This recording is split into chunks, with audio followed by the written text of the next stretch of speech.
Hello, everyone. Welcome to a very massive big day for, not just my streams, but just with me as a person. I, at long last, got the Ace Attorney Investigations collection, and we're gonna start it. Tonight, in fact. Right this second. Let's begin, everyone! Hopefully people get here in a timely manner. Hopefully, fingers crossed. I'm excited, though. I've been waiting for this ever since it was announced. It was my most hyped thing, actually, in the direct that I was in. The Ace Attorney Investigations collection. And while I wait for people to come in, I guess we'll check out the gallery for a bit. A little bit. Just a tiny smidgen. We got this again, more allocades. Just like in the last game and the other game that I haven't played yet. All other accolades. So no story mode. Don't use story mode, guys. We got all of this stuff. Everything in the gallery. Examining some things here. So what's this? Right? No, not that. Don't mind me, just checking some things out. Looking into the true nature. Let's see. Alright. Pretty much just examine everything. That's the big goal here. Examine everything. Present everything. Photo album! Nothing! There will be things in the future, but not right now. Let me get into me a thing.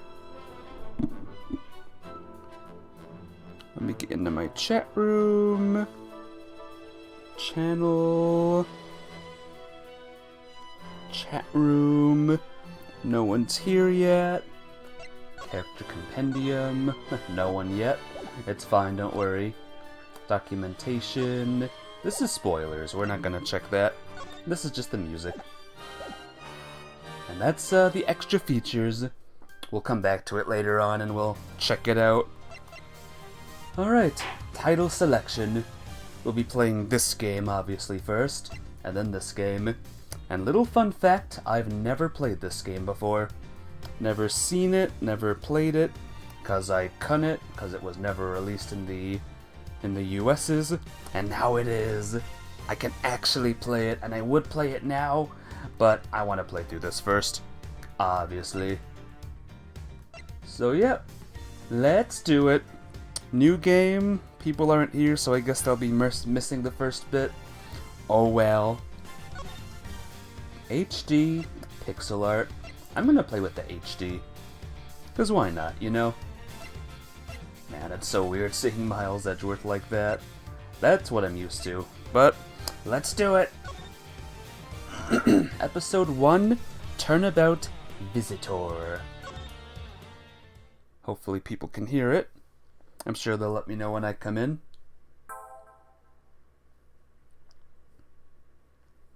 Everything old is new!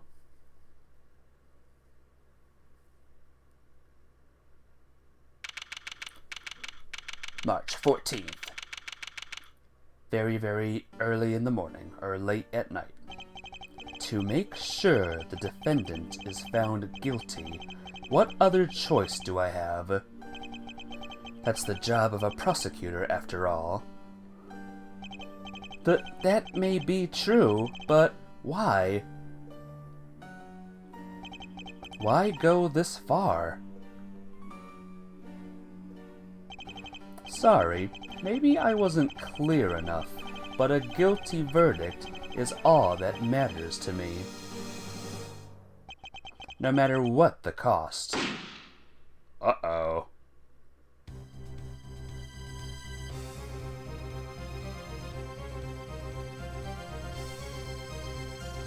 Oh dear. I'm a prodigy among prosecutors. Always have been, always will be.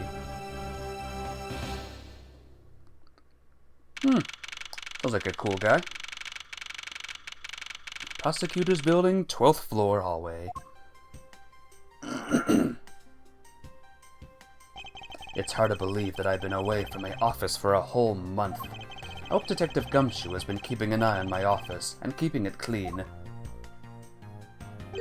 The door is unlocked. Detective Gumshoe? What's the smell? It's very familiar. Blood?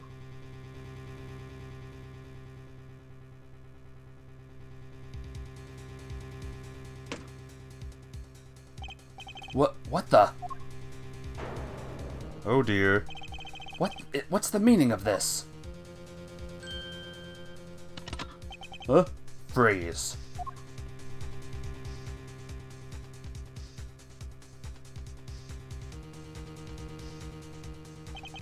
Identify yourself. Shut up. You've got some nerve committing murder in a prosecutor's office. Is that a threat? Let me make one thing very clear. What? No one gets away with committing murder in my office. No one. Oh dear. Oh dear. My name is Miles Edgeworth. Hey, Mafia! Welcome to the game. Welcome to the continuation of Ace Attorney on the channel. How you doing? And I work as a prosecutor in my local district. Little did I know that upon my return to home after a month abroad, I would be thrust into a multitude of cases and some very frantic and busy days. Yeah. How's this for a sight, Mafia? This is what the game looks like. Weird, huh? So, I don't know if you saw it, but there's a murder in Miles Edgeworth's office, and someone threatened him with a gun. And there's the dead body right there. So, there you go. I finished photographing the victim's body, sir. Very well. Please continue your investigation. Yes, sir.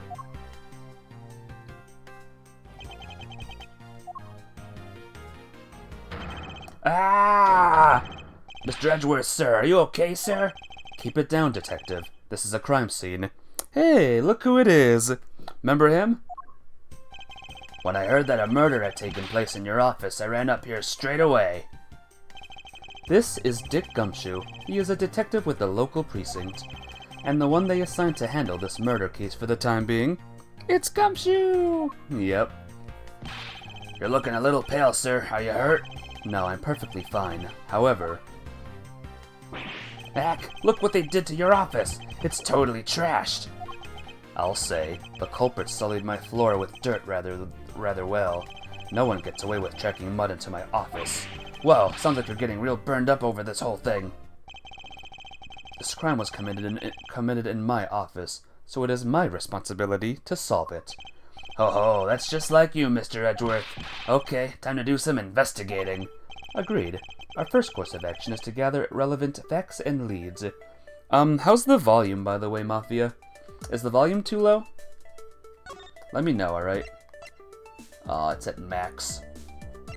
But yeah, let me know if the volume's too low or too not low. We must not overlook anything, no matter how small, if we are to find the truth. So I'll keep any leads or information we find etched in the forefront of my mind. Volume's good? Alright, good. Speaking of things that pique my curiosity, why of all places did the murder occur in my office? Is it really coincidence that the murder took place in my office? I get the nagging feeling that this is something important to keep in mind. Yeah, I was wondering that myself, sir. I mean, you can't really say it's just a coincidence, can you? No, not really. Especially because of this. The key to your office. For security reason, this office's door has a lock built into it. What do you mean, sir? If you think about it carefully and use logic, it should become clear to you. Logic? By finding the connection between two pieces of information and connecting them, new information is born. That is the end result of using logic. So how do you use it? First, I recall the information we've gathered with L, and then I connect them together with X. Now, to use L and recall the facts. Alright, here's one of the big gimmicks of this game, Mafia. Pay attention. Crime scene, my office, the office key. Connect! That's very different. That looks very different in this game. For security reasons, all prosecutor doors are outfitted with locks, which means it would have been hard for the murderer and the victim to get in here. Ergo, it's impossible to dismiss the location of the crime as mere coincidence. Yeah, that's exactly what I was thinking, sir. There must be a reason why someone infiltrated my room. What was the killer after? That was cool. It was. You're really on the ball today, Mr. Edgeworth. That's some beautiful logic, sir. Yes, well, when you follow leads to their conclusion, only the truth remains. However, the information doesn't line up properly. I may stray far from the truth as well. But if I think carefully before piercing leads together, the logic should flow. Well, let's get started with our investigation, shall we? Yes, sir! The basis of any good investigation is to examine everything, sir. I know that, and when I want to examine something, I simply use A when I'm next to it. Oh, if you ever feel lost and want to talk, just use X, okay? I'll give you a great precise advice as an ace investigator, sir. Something to try later if I have free time, I suppose. So yeah, this is what the game looks like. Isn't it strange seeing Ace Attorney like this, guys? Especially in this HD look to it. I'm gonna do X. You called, sir? Notice anything? Is there anything that you noticed that you'd like to share, Detective Gumshoe? Just that I rushed over here as soon as I heard there was a murder in your office, sir. The investigation's just gotten started, so I guess there's not much else to say. So, were you the one that found the body, Mr. Edgeworth? Unfortunately, upon my return, I found my office door to be unlocked. And what awaited me inside was this whole messy affair. Ouch, that's rough. Even though I left the security of this room to a certain detective... Sorry, sir. I assume you understand how to conduct investigations, Detective Gumshoe. Of course, sir. Examine anything and everything with A. By checking various things out, we can gather all sorts of evidence and information. You can see the evidence we've collected with R. For information and leads, it's L. That's it. Great job, sir. Deductive reasonable is the way to go. It's called deductive reasoning, Detective. Clearly something you lack. Oh, Gumshoe. Do you miss Gumshoe, Mafia? Oh, I should let you know, this game takes place a couple of months after the third game. So, that's when this game takes place. What have we here? Could this perhaps be the murder weapon? If so, it would mean that the killer made their escape after disposing of their gun here. You did miss Gumshoe? I think I've seen one of these before. Care to enlighten me as to where? Oh, I know. I was issued the exact same model, I think. Detective, I don't really like guns all that much. I mean, they're really dangerous. But now that I think about it, you do see this model around the precinct a lot, sir. I don't use mine much, except in emergencies, so that's why I didn't recognize it. So it's the same type of revolver as the one used by the precinct's detectives.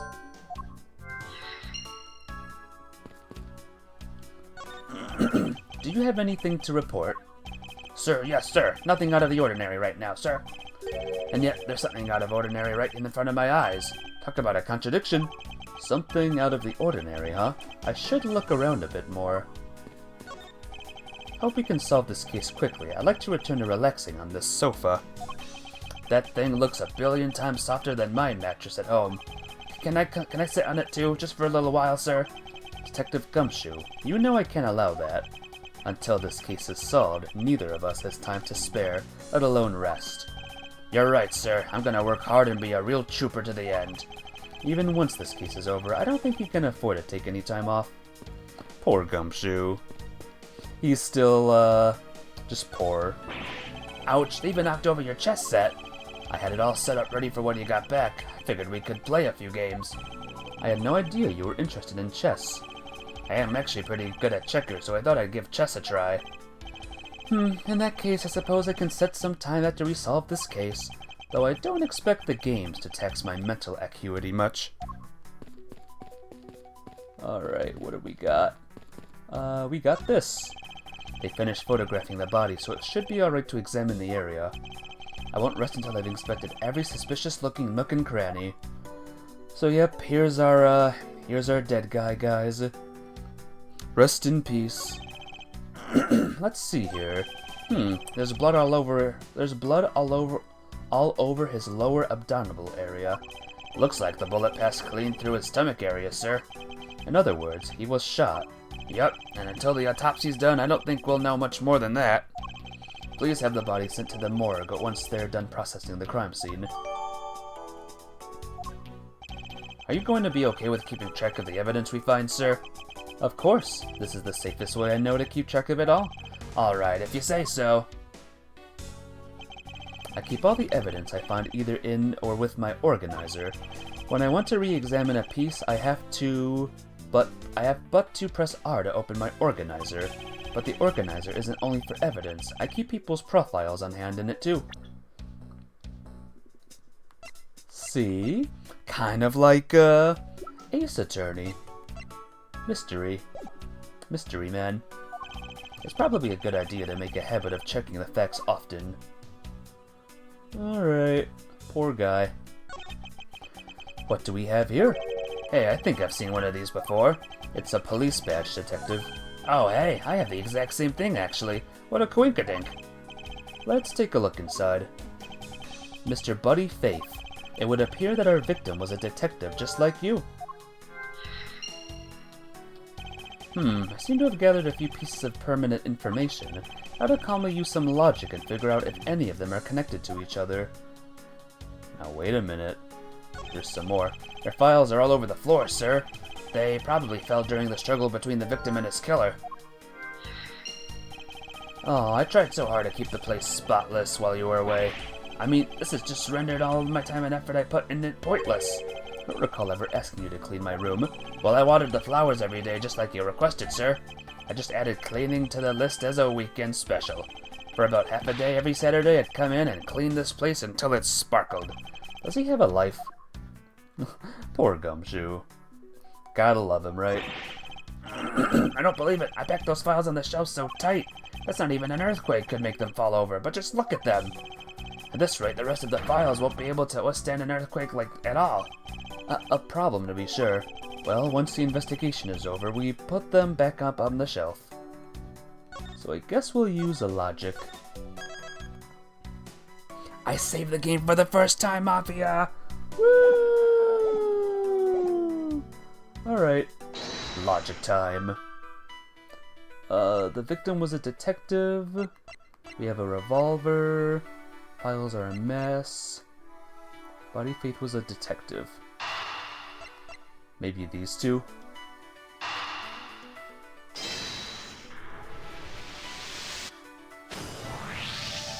The revolver, the standard model used by detectives. Could it have been, could it have belonged to our recently departed? Detective Gumshoe, could you please thoroughly check the victim's body one more time? Yes, sir. On it now. Excuse me, pal. Let's see. What have we got here? Mr. Edgeworth, sir. This guy's wearing a gun holster. So it appears that our killer somehow managed to take the victim's gun from him. Let's see what else we can find out about this revolver. As I always say, you gotta look really carefully at each piece of evidence. You can use R to rotate an object, there's no such thing as a bad angle. Use L and R to zoom in, and now to get the nitty-gritty. Wow. It's all coming back, isn't it, Mafia? All the memories. Looks like only one round was fired from this. Wow, so the killer killed the victim with just one shot after wresting the gun from him? Sounds like the guy knew how to handle a gun, huh? Mr. Edgeworth? We have no proof of for now, but that is a distinct possibility. I guess this is about all we're going to find out. We should send the body to Jim! Why, oh why? How could this have happened to a guy like you? Are you alright? Don't talk, don't touch me. Leave me alone, just let me be. Sorry, but I can't do that. The investigation is still ongoing, so please refrain from touching the body. The body? The body? Don't talk about him like he's just some lump of flesh. Look at him. Jim looks like he's just turned in for the night. Sir? Just in a bloodstained suit, pal. Where are my manners? Aren't you that prosecutor? Why, yes, I am. I'm Jacques Portsman, prosecutor. Jim here was my partner in crime, busting. I'm Miles Edgeworth, and like you, I am also a prosecutor. Detective Dick Gumshoe, sir. So you're Miles Edgeworth. I guess this is your office. Yes, that is correct. Then it was you. You're the one who killed Jim. Hey, don't go jumping into conclusions, pal. Just calm down, okay? I will not. I know how things work around here. High prosecutor's office doors all have locks built into them. And only the owner of the office has the key to his or her own office door. That is correct. However, I was not the one who killed your partner. Yeah, Mr. Edgeworth has been overseas on a business trip this whole time, pal. And the key to the door was with me the entire time, okay? So the only one who could get in here was me. Ho ho ho ho ho. Wait, that means... I'm not sure what that means. So it was you then. You're Jim's killer. No way, pal. You got it all wrong. Everyone calm down. Mr. Portsman, correct? If you are a real prosecutor, you should know how to stay collected. The investigation has only just begun. Isn't it too early to be drawing conclusions? Alright, I get the point.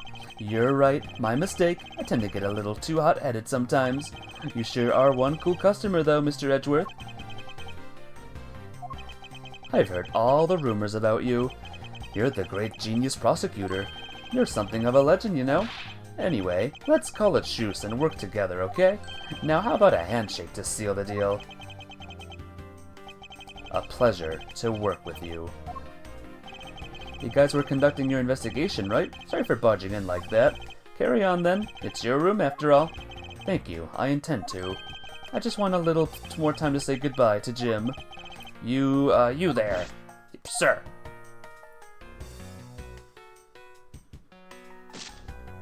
I want you to capture this scene on film for me.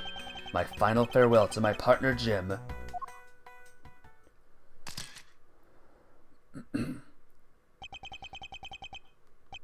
I should probably give them some space.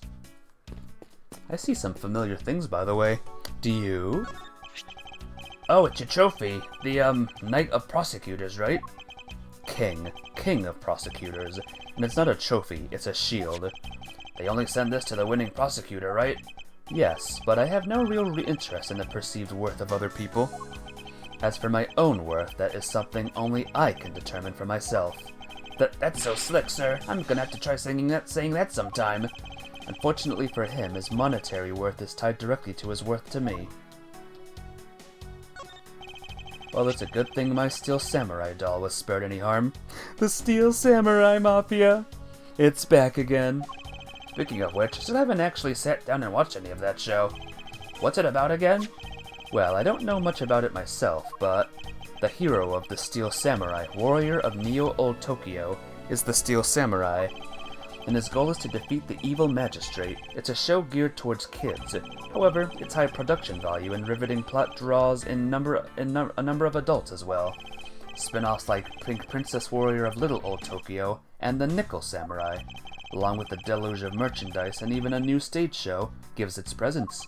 You sure know a lot. Are you sure you're not some sort of rabid fanboy? Of course not. Anyone that keeps up with society knows at least this much. And that conversation lasted longer than expected. Let us return to the investigation. What if that's the only mention of it, though? Wouldn't that be sad? Watch out for the teacup fragments there, sir. That killer is going to pay. This tea set. Yikes, you're really mad over this.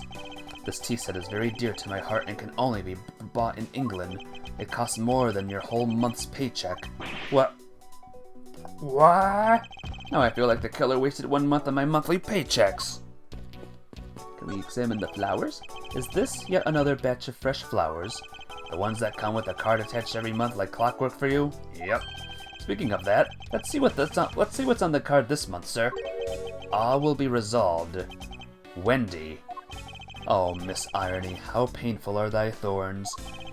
Wendy. Isn't it the name of that old lady with the whiny voice that That's enough, Detective. You need not remind me further. Let's check out this thing here, guys. Ah, your jacket, sir! What's it doing on the floor? It must have fallen off the wall, then, when the killer tried to threaten me by firing a round. So the killer not only shot the victim, but they shot your jacket as well? They dare to shoot the ultra-special jacket that you made your prosecutorial debut in? What if they had shot through it? It would have been a disaster. It's not worth getting up over, Detective. Not when there's something more here. Huh? Like what? I take it you haven't noticed it yet, Detective. There is a giant contradiction right here in front of us. Really? Aw, it's great to hear this music again. By the way, I missed it so. Where's my volume? Did I say contradiction?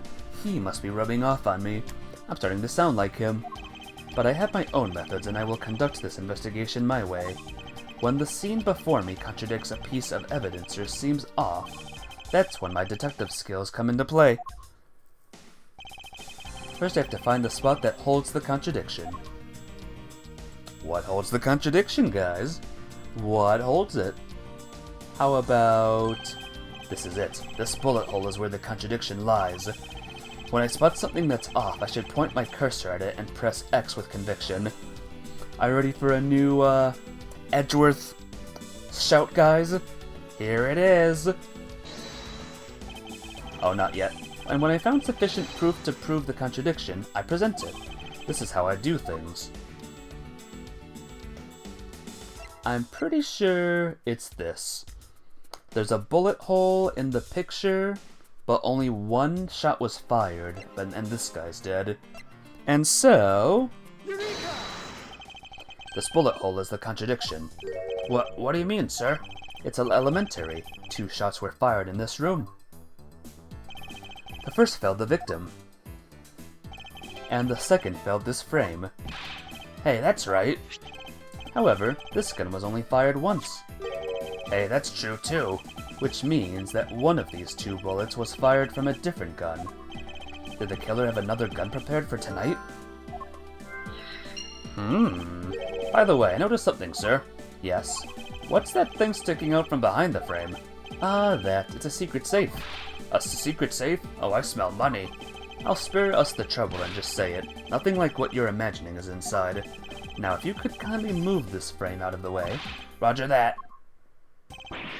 Achoo, achoo. Talk about dusty. I suppose that's what happens when I'm not here to dust it once in a while. I had no idea there was a safe here, or I'd have kept cleaning it for you, sir. So what did you put this thing in? It wasn't something I had installed personally. Every prosecutor's office has one. Really? I had no idea. Well, only prosecutors are supposed to have knowledge of their existence. So what's inside, Mr. Edgeworth?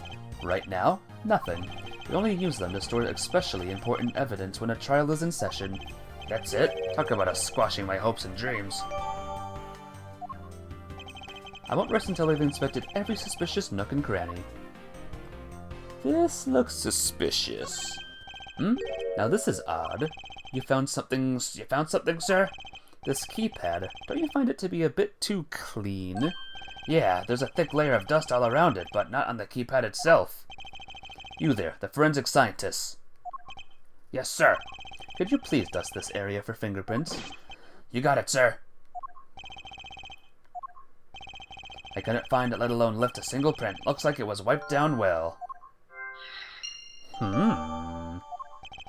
As I thought, it appears that logic is the only way around this setback.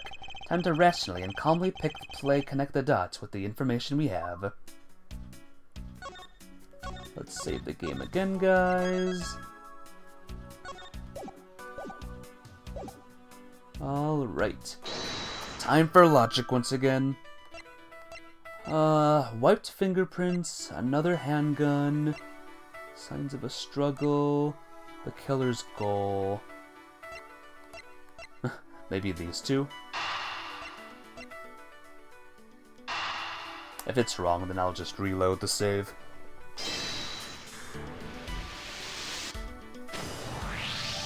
I believe I have figured out what the murderer was after. Well, what is it, sir? The fact that the safe was wiped clean of fingerprints suggests that the criminal had at least attempted to open my safe, making the culprit's motive for breaking and entering theft, I believe. I wonder if knowing that the motive behind this break-in was theft changes what the other pieces of information can tell me about this crime. Aha. Another handgun, motive theft, signs of a struggle maybe. Save the game just in case I get it wrong.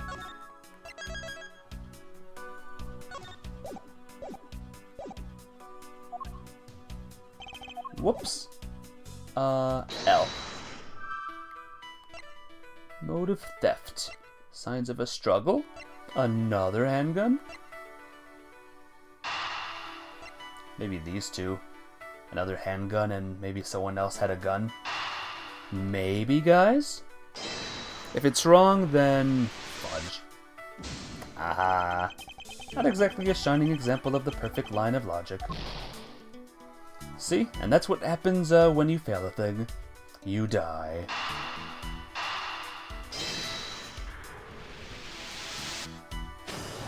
There we go. There's a possibility that the files splayed on the floor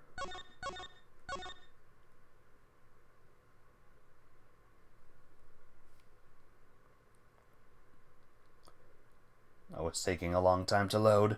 Uh-oh.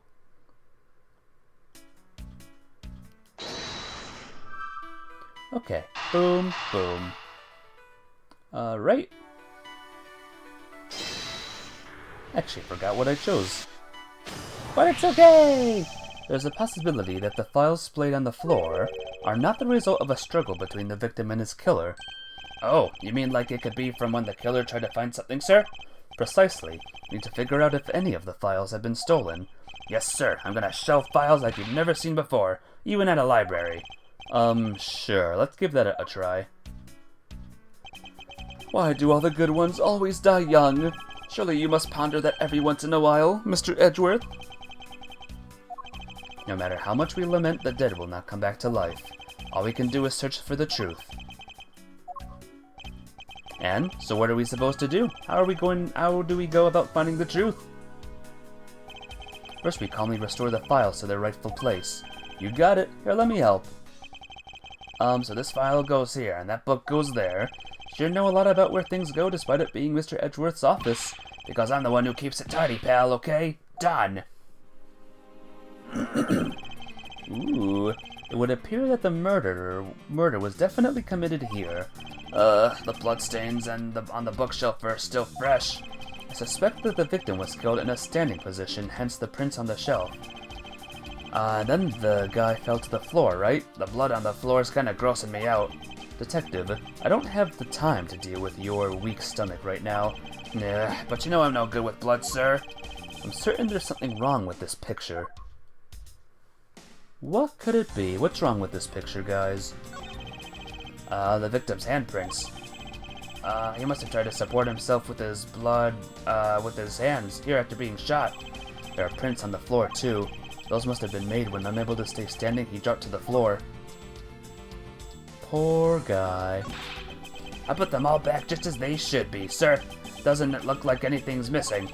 Although, it does look like the killer moved the body to flip through my shelves. I wonder if they found what they were looking for. And what were they looking for exactly? It appears that the victim was in a sitting position here after being shot. Oh, so that's why the seat of the victim's pants had blood on it. That would be the logical conclusion. Okay. Anyone see a contradiction, guys? Because I might see one right here. Is the spot somehow connected to any of the evidence I hold? Maybe. Unless it's not. Oh, I can do things here. Through the admin. go back. Can I, whoops. I did not mean to do that.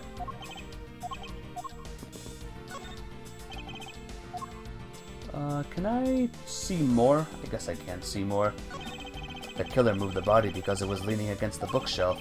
The blood on this guy's pants proved that pretty well. In a sense, see? Not completely useless, Mr. Edgeworth. I'm not useless. Whoops. Not there. No, not there. Right. Oh, we can examine. This is where the bullet lodged itself after it went through the victim, huh? For the bullet to be lodged so squarely in a file spine indicates that the files were ransacked after the shooting had occurred. Then I guess the victim was moved because he was the killer in the killer's way. Maybe, this? There is clearly a contradiction here with this bullet hole. What do you mean, sir? You don't see. Quite simply, the bullet hole itself is too low. If the victim was shot in the stomach, the hole should be much higher up. But what if the guy was shot while he was sitting or lying down, sir? That would be illogical. The victim leaned against this shelf here after being shot, which suggests that he was standing when he was shot. Then that means... Wait, what does that mean, sir? It means you need to use your brain every once in a while instead of mine, detective. In any case, it means someone made a faulty assumption, and it was from this mistake that our current contradiction was born. What is the faulty assumption that caused the problem with the bullet hole's position? The saving of the game, right? Right? The order of the files. I believe the order of the files is a bit off. You mean I put them back in the wrong order just now?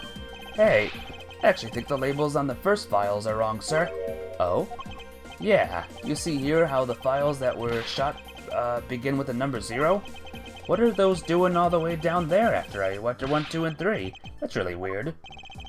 Actually, the way they are organized now is the correct order. They are exactly as I see them in my mind's eye. But the numbers are all out of order. Those white binders are special, so they are arranged a little differently. But from this, we know that the files were not in this order when the crime occurred. Aha, so that's it. I believe the killer made the same incorrect assumption as you just did, detective. Let's rearrange the files in numerical order and see where they find out. What we find out. Do you think it'd be okay to prop the body back up to how it was before it was moved? They finished processing the crime scene, so I don't see why it wouldn't be. If you please, Detective Gumshoe. As I suspected, the bullet hole is now where it should logically be. The killer went through my files first before shooting Mr. Faith. And then put the files back in numerical order, I guess. Exactly, and then proceeded to shoot the victim. But why would someone kill a man and then look through their files one more time? Puzzling indeed. The files were thrown into disarray twice, once before and once after the crime. But why? Now the crime scene is as it was at the time of the murder. Time to give it another look. Okay. There must be some reason as to why the victim's body was moved, but there is no time to ponder that now. Let us continue with our investigation, detective. Roger that, sir. I'm raring to go. What do we have over here, guys? This? What is that? What does it say, Gumshoe, on there in blood?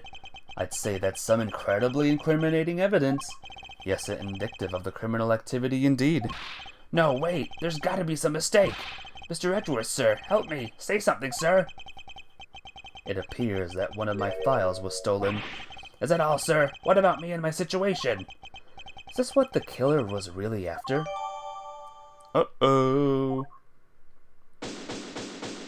Yay! Looks like Jim was able to leave us the name of his killer in the end, and this most important message managed to reach us. Well, Mafia, looks like Gumshoe is the killer. Dang, and we just got him back too for this game. I'm telling you, it wasn't me! You can't be terribly pleased to hear that your beloved partner is the guilty party. If you are going to accuse Detective Gumshoe of being the culprit, I sincerely hope you have some proof to back it up. Jim's words, they're more than enough, wouldn't you say? If that's how you want to play it, Then at least allow me to understand your reasoning. You got it. I don't like this one bit. There's something strange about this man's attitude, and there must be some sort of flaw to his logic waiting for me to dig out. Mr. Edgeworth, what are you going to do? What I always do in court. I'm going to cross-examine him. One way or another, I'll expose the flaw in his logic with this technique. Oh, how do you do that? Can you explain it to me, sir? Might as well. Alright, first I listen to the witness's testimony. If I find a flaw in their testimony, something that contradicts the evidence, I open my organizer with R and present the piece of contradictory evidence. To present something, I simply use X, but that's old news. But it's not like there's gonna be a flaw in their testimony every time, right? Correct, and at those times I need to press the witness with L. Sometimes by pressing I can draw out new information and new or modified testimony.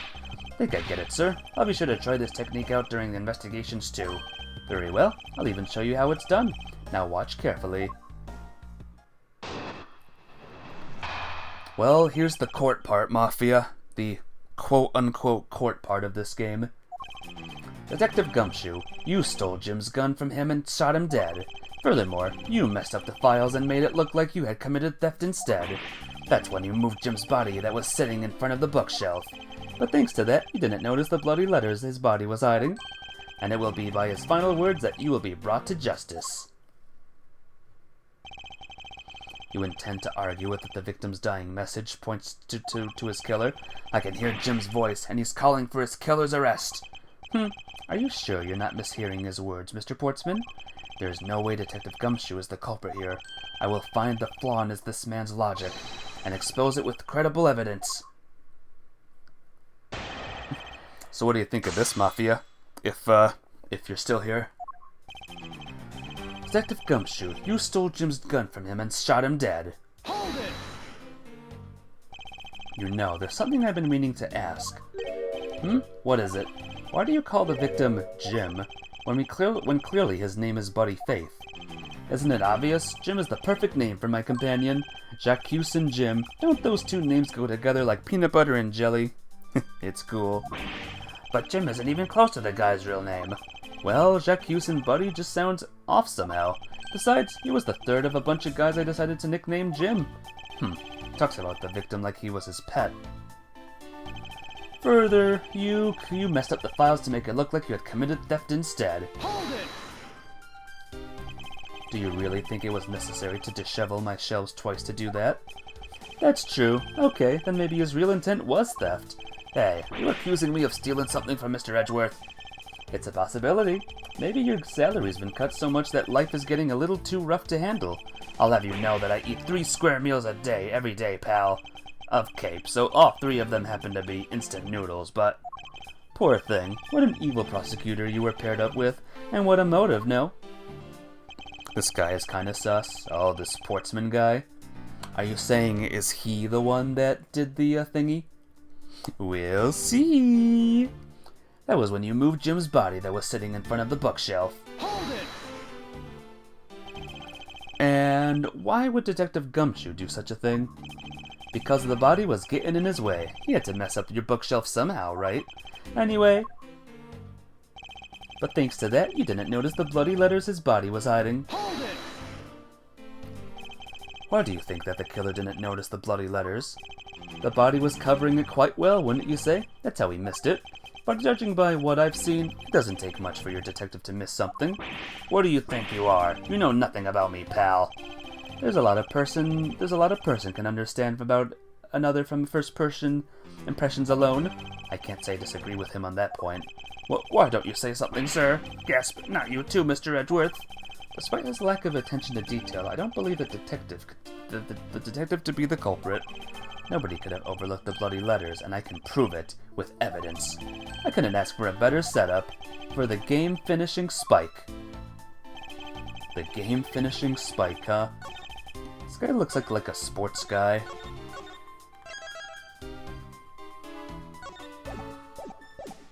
So let's see. Bloody letters his body was hiding. This maybe? Objection! ha. Ha ha. Perhaps you're not aware, Mr. Portsman, but there is a serious flaw in your logic. Bringing a bit of the courtroom into this, I see. No problem. I'm game. I can't help but find it odd. Excuse me? Odd that a fellow prosecutor would be brought down by the power of his own office. What are you talking about? Oh, you're joking, I get it. Ha ha ha. You have the time to laugh, and you have the time to take another closer look at this. Do you still not see? If not, maybe I can direct your attention to the missing file. What? That's impossible. What's impossible, Mr. Portsman? Nothing. The files on that shelf are all about a certain case. When the killer went to take the file after murdering your partner, I highly doubt that they could have missed the bloody letters written on the spines. It's possible that they could have taken the file before committing the murder. I think it's pretty obvious that the file was stolen after it was written on. The missing letters and the detective's name where the file should be is proof. Yeah, I mean the S is gone and there's only half an H. If Detective Gumshoe really was the culprit of this case, I highly doubt that even he could overlook his own name written in blood on the files, especially as a detective who can't stand the sight of blood. Gasp! Which means, what does that make this dying message? It makes it the work of a criminal intent on tampering with the crime scene. That's so low. I can't believe the criminal tried to pin the whole thing on me, sir. I'm gonna get him, sir. You'll see. I'm gonna have them under arrest in no time. Well, Mr. Portsman? Brilliant. Absolutely splendid. Logic deserving of Olympic gold. I appreciate the praise, but that doesn't change the fact that your reasoning is flawed. Meh, you win some and you lose some. That's how life goes. But everyone's so cheery, even though I feel more dead than alive. But you know, it really is a shame. I really didn't want to have to bring this up, however. What is it this time? Are you still after me, pal? Humor me for a second. Who has the key to this office? That would be me. But Mr. Edgeworth just proved that I'm innocent, pal.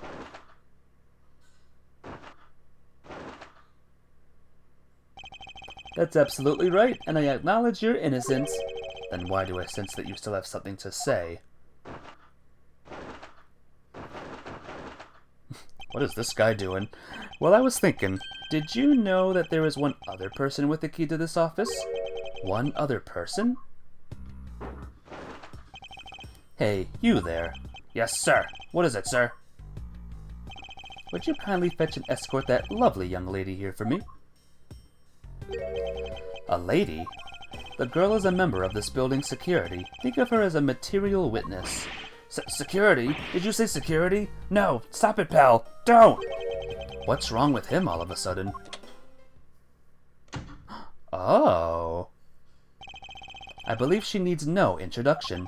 I have called upon Miss Maggie Bird, a member of security. Remember her? Detective Gumshoe, sir. Maggie! Mr. Bird is the security guard on watch tonight. I see. And your point is? My point is that she could very well have used it. And by it, I mean the master key, which can open all the office doors in this building. What? What? If you are not the guilty party, Detective Gumshoe, then the only other person with access to this room is Miss Bird. How dare you! I would never sneak into someone's room. That's right, I refuse to believe that Maggie is the culprit, pal. It was me. That's right, I did it. Can we take that as a confession, Detective? Well, it wasn't really me, but it definitely wasn't Maggie, pal. So, yeah, it was me. If it was, you'd have no problems with that, right? Please refrain from flying off the handle, Detective. There's no need for such theatrics. Listen to your boss, Detective. He understands what I'm saying here. That girl is the only one who could have committed the crime, and for one simple reason. Remember Maggie, Mafia? Remember her? She was in the second and the third game. It's pretty obvious that Miss Bird snuck into your room using the master key. I mean, if Detective Gumshoe isn't the only one who opened the door, then that leaves only Miss Bird as our prime suspect. On top of which, she knows our good detective, doesn't she? Making it all the more probable that she was the one who faked the dying message. You do? And she's back too. So you're saying that she used the master key? Incredible incriminating evidence, wouldn't you say? That's what you claimed about the evidence earlier as well. That was then, this is now. The flow of a good match always changes during a rally. It's all about your reflexes and reaction time, especially for an athlete like me. Wonder if there was anyone else other than Miss Bird who could have used the master key. It seems that the only way to get Mr. Portsman to give me more details is to press him. Took you just to a second to realize who it was. Yep. Now you remember all. It's pretty obvious that Miss Bird snuck into your room using the master key. Hold it! Are you sure Miss Bird is the only member of security who could have used the master key? There's only one person on staff at this time of night, and tonight she's it. Isn't that right, Miss Bird? That's, true, but I wasn't able to use the master key at the time of the crime, sir. Wasn't able to? What's that supposed to mean? Yes, moving on. I hate to get sidetracked by something unrelated. What do you mean unrelated? I want to hear what she has to say, pal. But you can't really trust her not to tell lies, plus I hate wasting time. Should I hear Miss Bird out? Yes. Not so fast. I, too, am interested in hearing what Miss Bird has to say. Didn't I just say it'd be a waste of time? You don't need to hear her lies. I'll be the judge of that. Miss Bird, if you please. I discovered that the master key was missing at around 1 a.m., sir. What do you mean by missing? As in, it wasn't anywhere in the security booth, sir. The killer must have stolen it. Mr. Portsman, I believe this is to be an important piece of testimony, don't you? I can't believe that someone like you would be taken in by such words. I'm not lying, sir. If that's the case, then I'd like to know why you have the master key now. I don't quite know. It just reappeared all of a sudden, sir. Ha, a likely story. And where is your proof that the key was stolen to begin with? I bet you just forgot where you put it and then found it again. I never lose things. I can practically guarantee that. With me, if something disappears, it's usually because someone stole it. Yeah, pal. Trust me, you don't want to test just how bad her luck is. Unfortunately, I can't deem this piece of testimony as conclusive. Glad you agree, Mr. Edgeworth. But... Let's have an established Maggie's motive for breaking into Mr. Edgeworth's office. Her motive? Didn't we already establish that it was theft? I mean, the culprit clearly went through the bookshelves and at least tried the safe. It is as Mr. Portsman says, Detective. I can't ignore the fact that all the evidence points toward a motive of theft. But I'm done taking blows. It's time to counterattack with a few facts of my own. Her intent, from the messed up shelves into the wiped up safe, I'd say thievery. Hold it! I concur that the culprit's motive appears to have been thievery. However, glad to hear that the great Miles Edgeworth is in agreement with little old me. However, with regard to the investigation of the bookshelves and safe, hey, good thinking asking for my opinion on the matter. Would it be too much for you to allow me to complete a full sentence? I mean, if Detective Gumshoe isn't the one who opened the door... So... Okay. Hold it! I thought we had established Detective Gumshoe's innocence pretty thoroughly. It was just a theory, one hypothesis among the many possibilities.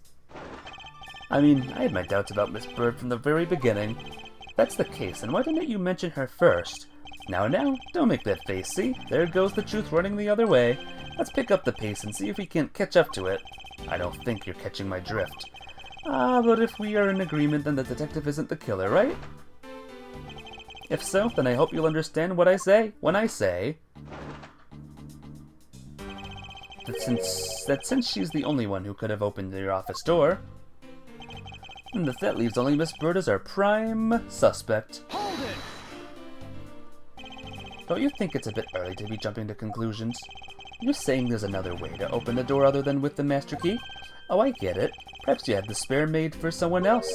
I'll have you know I have never made a spare. So what are you insinuating? Nothing. Guess I should have known better than to suggest someone like you would. On top of which, she knows a good detective, doesn't she? Alright, so that means... Oh man, I'm so terrible at these. This is why I always have a guide open for these bits. Like I said, I played this game before. I don't need to remember what the right answer is. So I'm just gonna go to the good old wiki and find the answer. 'Cause I'm a big dummy. Alright, her intent from the messed up shelves to the wiped down safe, I'd say thievery. The answer is the secret safe, apparently. Objection! Come on now. Oh, come on now. I want to get back to my chat room, please. Fair enough. I know. We're back to me looking up the answers once again. Do you wish to continue insisting that Miss Bird was set on stealing something? Why not? It's the truth after all. It was also by your logic that we came to the whole thievery conclusion anyway. That may be, but you must also be aware of the fact that the safe is a secret safe, the existence of which is only privy to prosecutors. Ah! I find it a little hard to believe that a hidden safe was a part of her cunning plan, but she could have found it by accident when she was turning everything upside down. I highly doubt that. I'd say the culprit knew exactly what they were looking for.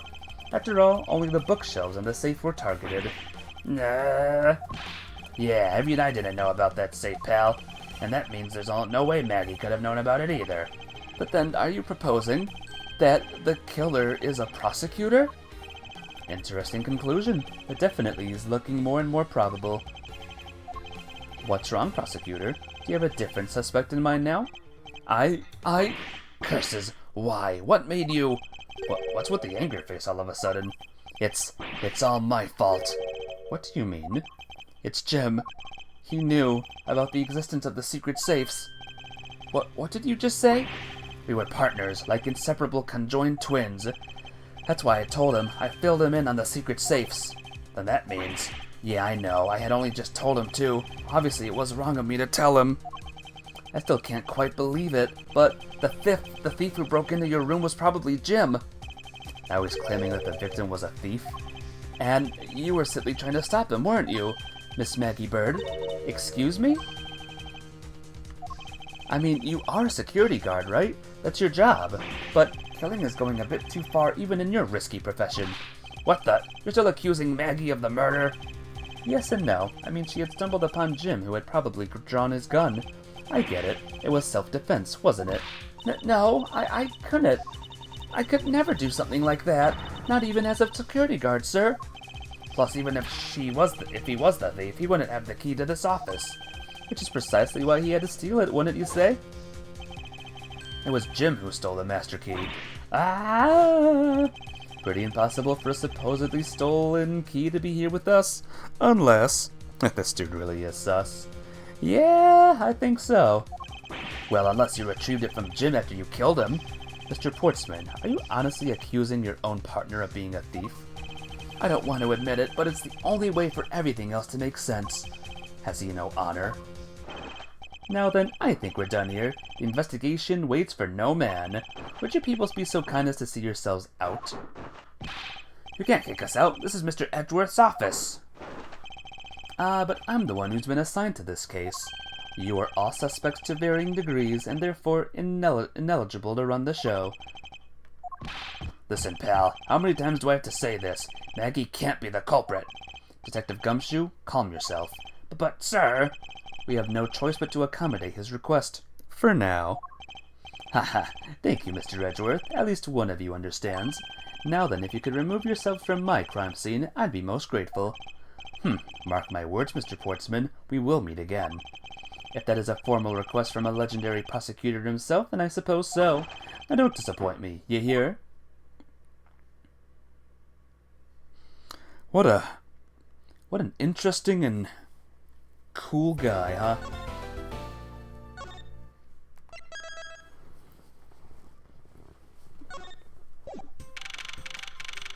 Well, welcome to the hallway, everyone.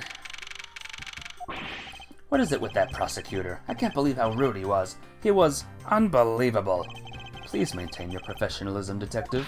I'm gonna find some real solid evidence proving Maggie's innocence, you'll see. But we've been kicked out of the crime scene, sir. True. So then, what now? Looks like my life's fallen into yet another gigantic ditch. Do not despair, Miss Bird. We can overcome this as well. There are many other places and things we should be looking into anyway. Really, sir? For example, this hallway. The linchpin of his argument against Miss Bird is related to the Master Key. In that case, this hallway is the perfect place to look for more information regarding the mystery surrounding my door. Well, let's get investigating, folks. What do we have here? I won't rest until I've inspected every suspicious nook and cranny. Do you see something, Mafia? 'Cause I do! It's... isn't it the missing O-Series file, sir? No doubt about it. The bloody letters mark it clear as day. There seem to be a few pages missing. Our thief took only what was necessary and left the rest behind. So what are these old O-files about, sir? I guess they've got something worth stealing in them, huh? Not particularly. It's just a collection of court case files. However, the cases within these files are not mine. Huh? They belong to the High Prosecutor that used to occupy my current office. I have my reasons, but let's just say I was charged with keeping them as they were. Then that means that they must have also wanted the file for a specific reason, right? It would seem so. Only the pages related to the case from 10 years ago are missing. I wonder why anyone would care about such an old case. Huh. Strange. Found it. You found the book. A well-crafted, high-quality sofa for visitors. The stitching is excellent. Talk about a luxury waiting area. These babies are also great for napping, you know. You would sleep even out here, detective? In a hallway? Whenever I do, I always wind up dreaming about giving testimony up on the stand. But it always ends up the same way, me getting trounced by a lawyer. Isn't that awful? Maybe I should give it a try sometime, to envision myself winning, naturally. I guess that's it. Hello, Miss Bird. What else have we got here? Oh, wait a minute. Mafia. This person looks familiar, doesn't he? It looks like you're in quite the pinch, Mr. Edgeworth. To be sure, a murder within the walls of the prosecutor's office is no trifling matter. We must find, apprehend, and punish the killer, accordingly, post-haste. Sounds like a messy case you've got on your hands. If you ever feel lost or need some advice, my door is always open. How gracious. I will keep your offer in mind. Who is this guy again? Recognize him, Mafia? Zoom in a bit. Doesn't he look familiar, kind of? There's a basketball here, by the way. What is a basketball doing here? That's Mr. Portsman's prized possession, sir. I heard he also plays soccer, dodgeball, and even tennis. Hey, Captain Chips. Oh no! I was wondering where you were, Captain Chips. How you doing? And not a single one of those sports is suitable to be played in the hallway. What is this basketball hoop doing here? Didn't this used to be just outside next to the building a long time ago? So when and why was it moved indoors? I don't remember exactly, but I saw one of the officers drag it up here recently. Drag it? I heard that it wouldn't fit in the elevator, so the poor guy had to bring it himself. He was out on a date with your lady friend? Ah, nice. Hope you had a good date. All the way up to the 12th floor? So to update you on the current case, Captain Chips, there was a murder in Miles Edgeworth's thing. The person who was killed is this guy here, Buddy Faith. We have Dick Gumshoe. Dick Gumshoe's back. Yay! Jacques Portsman is the prosecutor who worked with Buddy Faith. And the suspect is also Dick Gumshoe and Maggie Bird, if you remember Maggie Bird. And there's his dead body there. This gun was shot once. Here's his secret safe. Damn it, Gumshoe! Here's the stolen Zero Series file, which was missing from the room. And there's the master key. And that's Winston Payne right there. There he is. Is everything alright? Yes, sir. If you must know, I weighed myself this morning and I'm finally at 154 pounds. congratulations, but I was asking about this hallway and this room. Oh, everything's okay, sir. A word of advice, stay focused or you may start to lose even more weight. Ha ha ha. This office. 1203, 1203. Hey Maggie, whose room is this again? It's Mr. Portsman, sir. So he's my new neighbor, I see. Suppose he moved in while I was away or overseas. It's more, damn it, Miss Bird. This is the third time she's been under the hot seat. I was wondering if I may speak with you for a bit concerning the case. I've always been a big fan of the courtroom, but this is like a dream where I'm being cross-examined by the Miles Edgeworth. I can't let this chance pass me by. I must remember to ask her about the master key. Should jog her memory by showing my notes to her with X. How does this poor girl keep getting it like that? She's the Miss Unlucky. Have you ever met the victim before? Well, I've seen him a couple of times before when I had to go to Mr. Portsman's office. Mr. Faith was always playing a basketball with Mr. Portsman, sir. That sounds like fun. Just once I'd love to have play with them. It sounds fun, but the only person ever taking a shot was Mr. Portsman. All Mr. Faith ever did was pass him the ball, sir. On second thought, I don't think I have fit in all that well with them. Can I try something real quick? Yes, sir. I think I can present stuff to him. Or maybe not. Present, I guess only this stuff. Detective Gumshoe, you look rather intrigued by something. Care to share? Oh, it's nothing, but I noticed that Mr. Portsman calls his partner Jim, and the detective in that Sunday night drama, All My Cops, is named Jim too. I bet one of them is a big fan of that show. You seem to know a little something about it yourself. I take it you watch it too? Of course. The tight bond of friendship between prosecutor and detective is great, sir. But it's nothing compared to the super strong friendship we have. Ho ho ho. Friendship, detective? I think you're mistaking it with pity. How can you say that, sir? And after all we've been through too. Sniffle. Yay! Okay, let's keep cross-examining. Miss Maggie Bird, correct? I take it that you are an acquaintance of the detective? She was under my supervision back when she was still on the force, sir. One day she got caught up in a murder and things started to going downhill, so she quit. But I owe a lot to Detective Gumshoe for introducing me to my current employer, or so I thought until a few hours ago. Right before I was about to clock out for the night, you got caught up in this whirlwind of a case, correct? Don't worry, my whole life has been nothing but a whirlwind of bad luck and failures. Since I was 6 months old when I fell from the 9th floor of my apartment building, I've been hit by all sorts of vehicles, gotten sick from all sorts of foods, failed at almost every test I've taken, experienced almost every kind of disaster, and now I even managed to be named a criminal just when I've become a security guard. That's a lot to go through in one lifetime.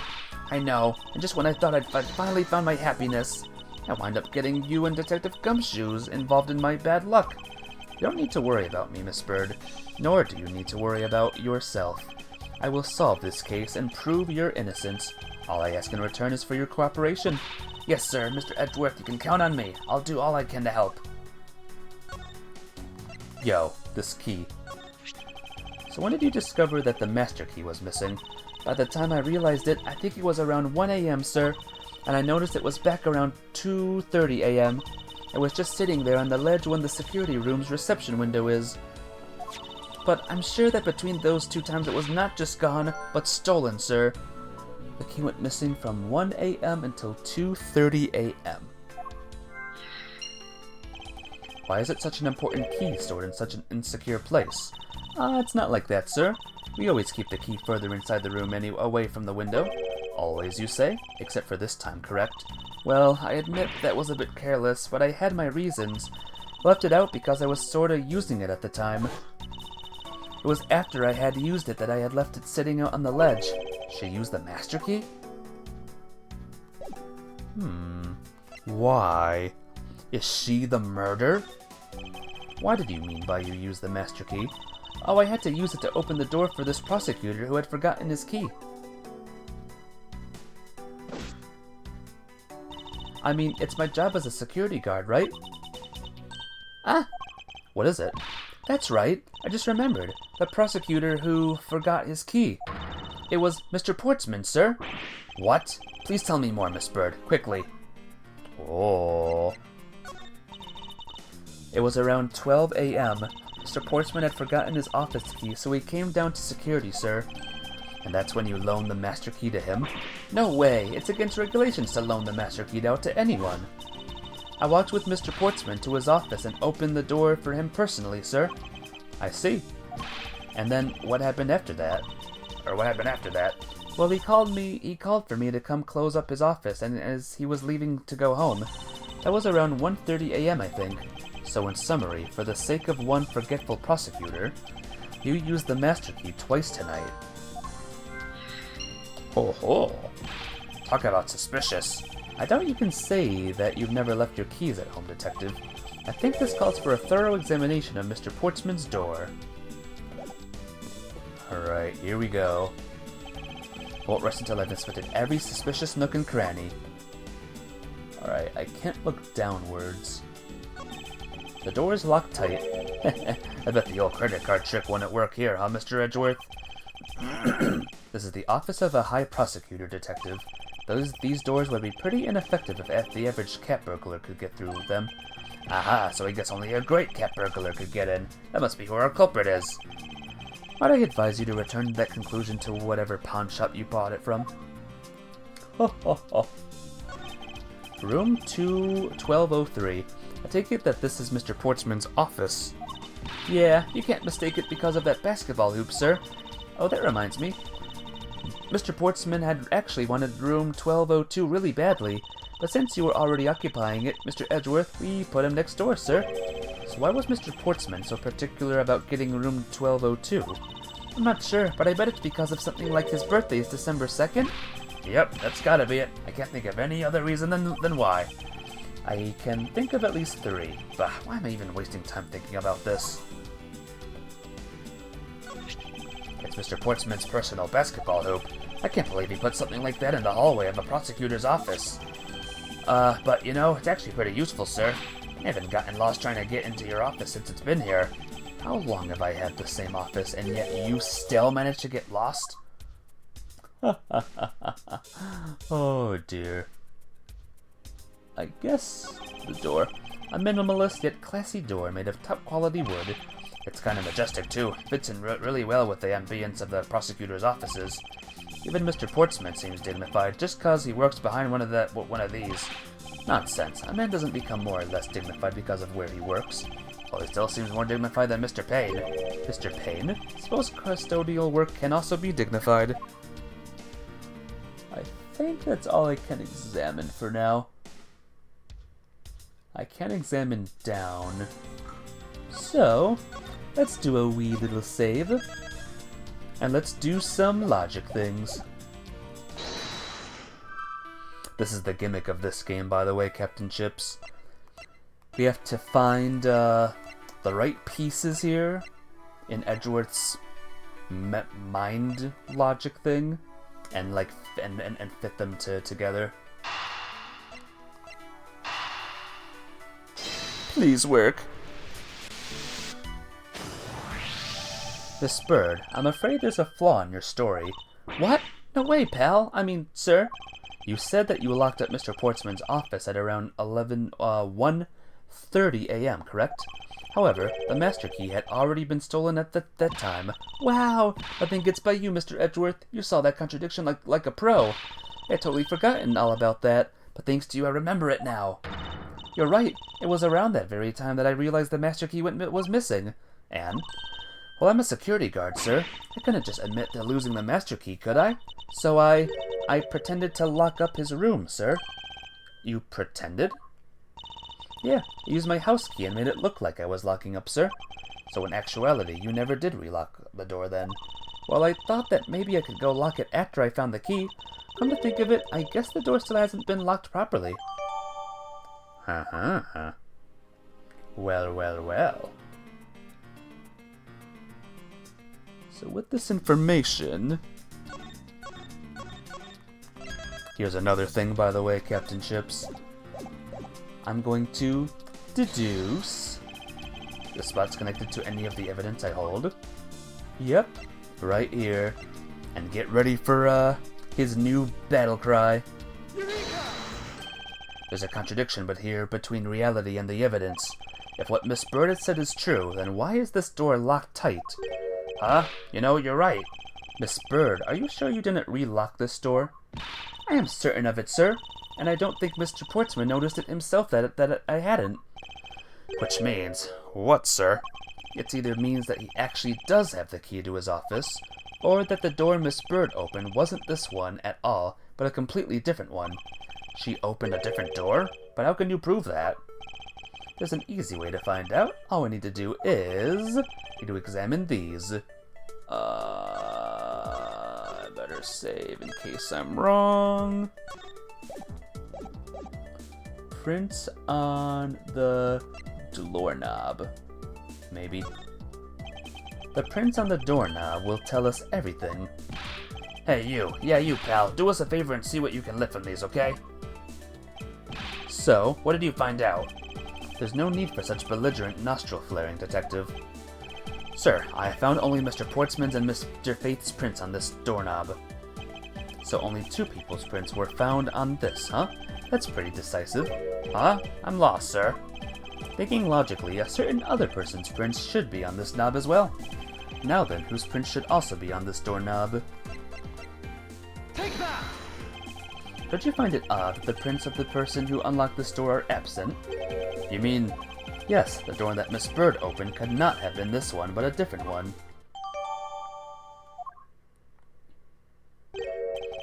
What have we here? I won't rest until I've inspected every suspicious-looking nook and cranny. What do we have here, guys? What is this? Looks like a scrap of paper. I'll get it, sir. Let's see. Oh, there's something written on it. I bought 3 pieces of evidence just like we talked about on the phone, but it looks like you're out. Guess I'll catch up to you later. This looks like a note from the victim. Yeah, and it's for Mr. Portsman. And... what's this? What are you looking at, sir? Oh, hey, how about a game? That's okay, Detective Gumshoe. I just found the position of this hoop to be a little off. Hey, you're right, sir. I guess it shifted when someone made a seriously sweet slam dunk. The positioning of this hoop is definitely an unnatural. I better take a note of this. There's a basketball here. Is this basketball property of Mr. Portsman? Yes, sir. He's always ready for a match. Basketball, soccer, dodgeball, tennis. It doesn't matter what sport it is, he's a game. Although I think it'd be a little hard to play tennis with this ball. That isn't the point you should be focusing on, Detective. You're right, sir. Now I know what I should be focusing on. Bad Mr. Portsman, someone should teach him to clean his toys up after he's done playing. I think we've reached the end of this conversation. A minimalist? Oh. Yeah, we saw that already. I guess that is it. I won't rest until I suspect every single suspicious nook and cranny. I don't see any signs of forced entry, and according to the guard, no signs that the lock was picked either, sir. Meaning that the door really was opened with the key. Do you happen to ask if any prints were lifted from the doorknob? Apparently the doorknob's clean as a whistle. Wiped, they think. However this thief is, they did a good job of not leaving any clues behind. Poking around in this hallway has actually paid off quite handsomely. Huh? How so, sir? In a variety of different ways. I think it's time we had a little chat with the real culprit of this case. You know who the killer is? Wow, Mr. Edgeworth. As long as my logic is sound, then yes.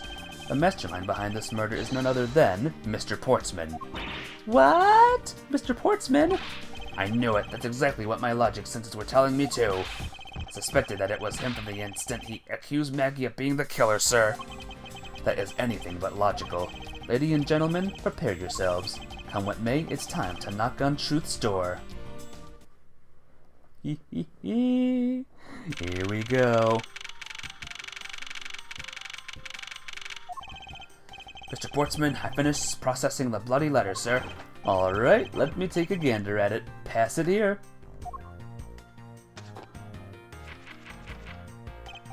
Okay, looking good. You there, take good care of this. Gwar! Well, if it isn't Detective Gumshoe, end of the line for you, Portsman. We've got you now. Call off your dog, Mr. Edgeworth. Is this some kind of joke? It's no joke. We know, Mr. Jacques Portsman, that you are the guilty party in this case. You must be pretty upset getting chased out of your own room. I'd be mad too.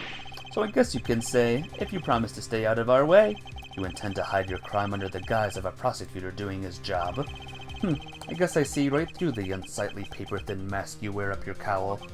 Haha, who would have ever thought it would come to this? Actually, come to think of it, your mentor was Manfred von Karma, right? The legendary prosecutor who never lost a single case for 40 long years. But there was always this incessant chatter about forged evidence with that guy. Really teaches me that I've got to stay on the lookout for false accusations, you know? Are you done trying to play mind games with me? Because they won't work. The only thing you should be using that mouth of yours for now is explaining yourself. Although that too will only dig your own hole deeper. Either way, your game is up. Well, aren't we full of ourselves, even though you have yet to prove anything? I have no idea what sort of harebrained idea you have in mind, but there's a mountain of evidence that points away from me being the culprit. Besides, how may I ask you propose I unlock your door and got in here? Look, I feel bad doing this to you, but I've got work to do, so we're done here. Hey, stars! How you doing today? What's up? 3-stream streak. Well done. Woo! It's good to see you, my friend. Sorry, but we are not finished yet. Boy, you're stubborn. I suppose you're basing your accusations on something. I'll show you what I'm basing my accusations on, with evidence. Rebuttal. So let me see. Harebrained idea. I want evidence. How may I ask you propose I unlock your door and got in here? Hold it! You have a cat who wants to be a lawyer. Ah. Phoenix, Cat, or Miles, Catworth, Ace Investigations. Unfortunately, I believe I have already shown how earlier. Your speculations mean nothing, as I still insist that I cannot gain access to your room. What should I do now? Should I raise an objection? You claim to have had no way to open my door. However, is that really the honest truth? Alright, I'll humor you. Go ahead and shoot. Very well then. I propose that you use this to open my door. Whoops. You used... Oh, I can't save it at this point. You used... Miss Bird. Take that! Crap. Of course. This is why we Google. This is why we go online, guys.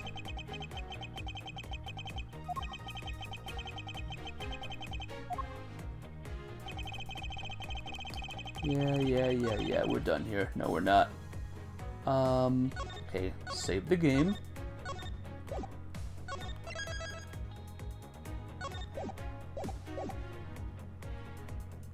Oh, press. Melody Catsworth, a potato.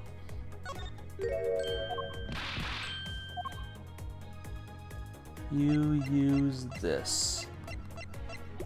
Can I present Maggie? I can't present Maggie. Can I present, the basketball hoop? Take that! Okay, cool. I'm going to go online now and, look up what the answer is. 'Cause I don't flip and remember what to do. Alright. Give me a second, folks. Give me a second. Knowing me, it's something very obvious, and I just don't remember. Oh. See, like, I have to take a step back. Like, the answer's the master key, apparently. Hold it! I thought we were saying, like, how we use the master key. Oh well. That's how it goes. Take that! I'll just keep this guide up for now, huh? You're back? Welcome back, Mafia. I believe you were able to open my office door with the master key, no less. Objection! Wait. Hold on for a sec. I never laid a finger on that key, as you already know. Precisely. You were able to open my door without lifting a single finger. Well, maybe you did, but only to direct. That's right. You used your finger to direct this person to open my door with the key. Yourself. Ha ha ha ha ha ha. No. Take that! Her. You had asked Miss Bird to open your own office door for you, yes? Yeah, I kinda forgot my key at home. Happens a bit too often for my taste, you know? But the room you had Miss Bird open at the time was not your own, was it? What? You have quite the imagination. But why don't we ask the girl herself whose door she opened, shall we? I'm certain that it was Mr. Portsman's door, sir. I checked the number plate to make sure I was opening the right door, sir. See, Miss Bird backs up my story. Yet, what if you had misled her to fool her into thinking what you wanted? And how do you suppose I did that? By switching the number plates on our doors, for example. That's right, they do slide out pretty easily. Furthermore, you then use one other thing to give a very strong impression that the door she was opening was yours and not, in fact, mine. What was it that Mr. Portsman used to make Miss Bird think it was his room? It was Take that! basketball! What? The basketball hoop, sir? It's quite the peculiar fixture in the hallway, let alone a hallway in this building, which is why it left an unusually strong impression on you. It's an object perfectly suited to just sit outside the office of a peculiar prosecutor. Gwah! That's very true, sir, because there was a basketball hoop sitting there. I thought the door I was opening had to be Mr. Portsman. There are signs that the hoop has been moved. To sit in front of my office, to be sure. I see, so that's how you throw suspicion on people. Thanks for the tip. But I think your conjecture is a little off the racetrack. Now you're just spouting nonsense. I had the girl open my office door. After that, I was in my room the entire time. You don't have a single reason to suspect me. So he intends to claim his innocence to the end, does he? I'm as pure as innocent as my jacket, and Miss Bird is as dirty and guilty as the jacket she wears. My jacket's not dirty, I'll have you know. I just washed it yesterday. Please calm down, for I intend to show who is the one truly covered in slime here.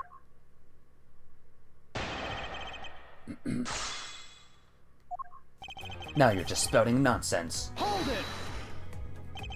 Nonsense, you say? Yes, because I'm telling the truth here. I had the girl open my office door. Hold it! Using the master key, of course. Sure, you have a problem with that? That is what the master key is for, right? Perhaps we should place it in an elaborate labyrinth of some sort for people like you. After that, I was in my room the entire time. Hold it! And what were you doing in your office? I was doing my usual training regimen. Training regimen? Were you going through your law books from start to finish? Only batting practice and some weights. Oh, and I jog when I get the chance. Wow, you must be the buffest prosecutor we have. With the weakest legal muscles, it would seem. I wasn't doing my usual workout, so... In his room the entire time. If this is not the right answer, I'm going to scream. Look, it's a letter that says, that he was out. What do you know? Objection!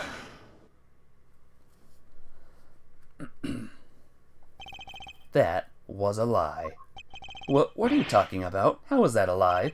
This is a note that the victim left for you, Mr. Portsman. A note? It was left under your door, or did you not notice? And right here it says, but you're out. You were not in your room when the victim came in to call on you. So then, where were you and what were you doing?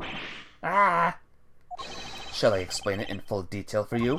You were busy snooping around in my room, the very room you had Miss Bird open for you. Objection! But that's just nonsense. You have no evidence that I made the girl open your door for me. Oh, but I do. I have very decisive evidence. No way! This proof positive that you had Miss Bird open the door for you. Proof positive. This maybe? Take that! I had your door dusted for prints. My door? Huh. What for? Come on, I bet you didn't find anything. You sure are good at wasting time. You're right, I didn't find anything, and definitely not Miss Bird's fingerprints. Her prints? What do they have to do with anything? Let's put it this way. If she really was the one who opened your door, then her print should naturally be on the doorknob she touched. Knack! Further, all of the prints on my office door's knob have been wiped clean off. I can only assume it's because Miss Bird's fingerprints were on it. Don't you think it's time you gave up your charade? You know you stole into my office with the intent of stealing something from me, and Detective Faith found you out. Possibly because he heard some sounds coming from a room whose occupant was on leave. Mr. Portsman, you killed Mr. Faith to silence him. And then I had the misfortune to return when I did. You had to threaten me as you escaped. As I said when you had the gun to my back, no one gets away with committing murder in my office.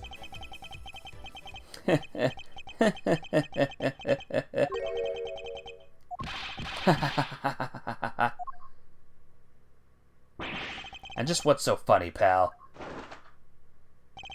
Well, that look of stiff seriousness on his face of that office's finest prosecutor, as he makes a huge mistake in accusing me is simply too much to bear.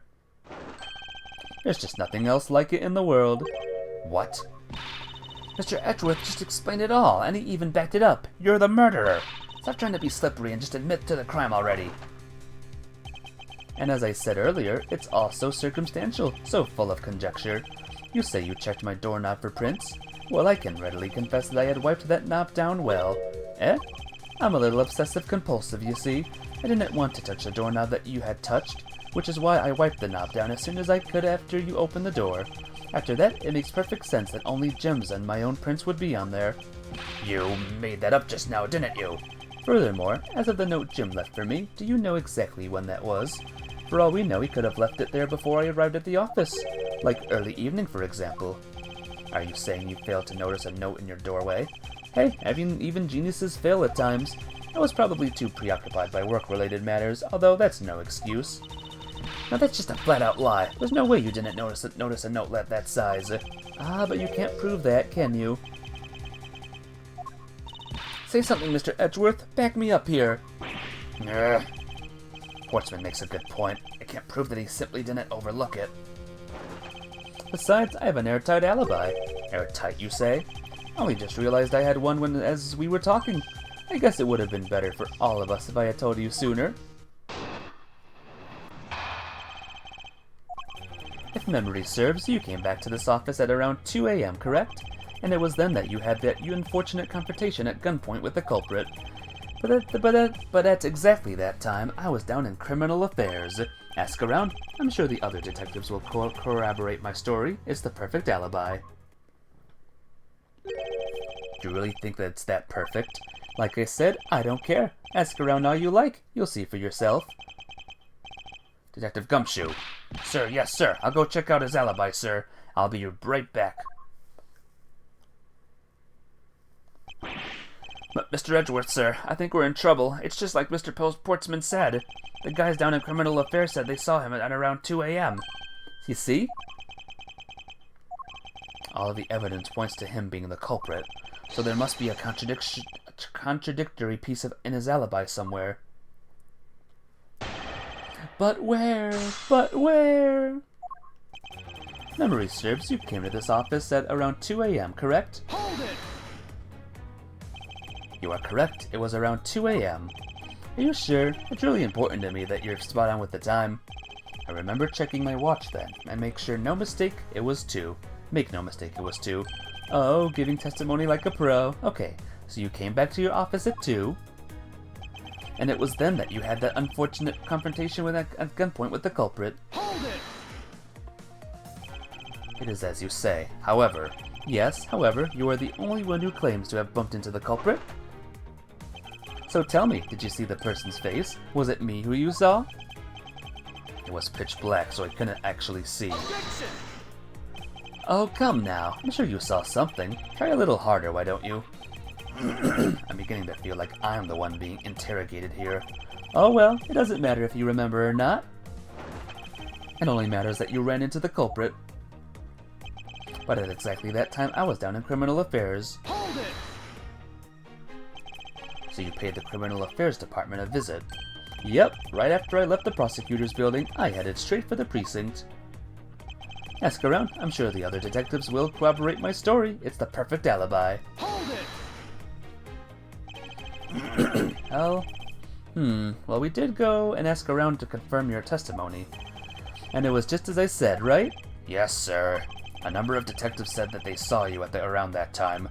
See? I have the perfect alibi. That's the ace I had up my sleeve. Arg! Impossible. He actually does have the perfect alibi. What's wrong? Why the sudden sullen look on your face? Can't you say anything back, Mr. Edgeworth? I think we've reached the end of the line, and it's time to get off this crazy train. You there, sir. Please escort the young lady out, but remember, be gentle. Maggie! Hey, Blue Thunder, or are you Blue Thunder? Yes, you are. Hello, Blue Thunder, how you doing? Welcome to the Ace Investigations game.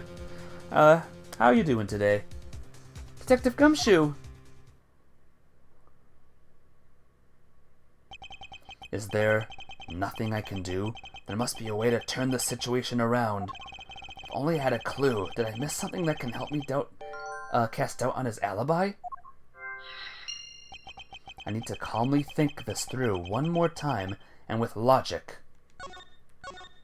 And with saving the game. You're okay? How am I? I am awesome. I have this game finally, and I am enjoying it once again. Ah! Alibi. Another handgun. Maybe,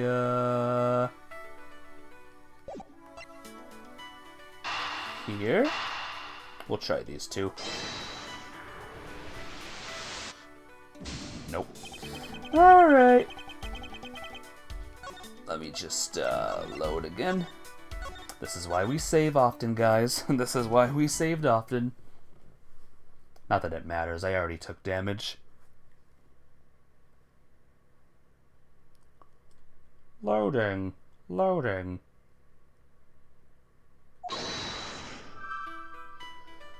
Alibi, another handgun?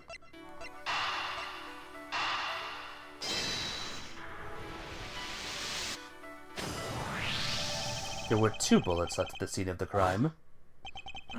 One that robbed Mr. Faith of his life.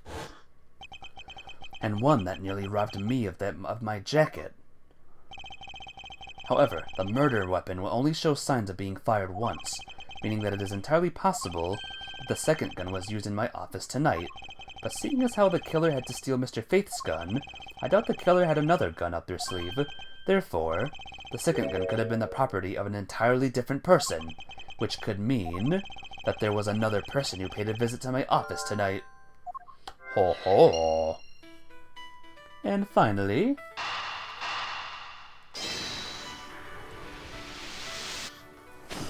You finished dinner? Well, I hope your dinner was good. What did you have to eat tonight?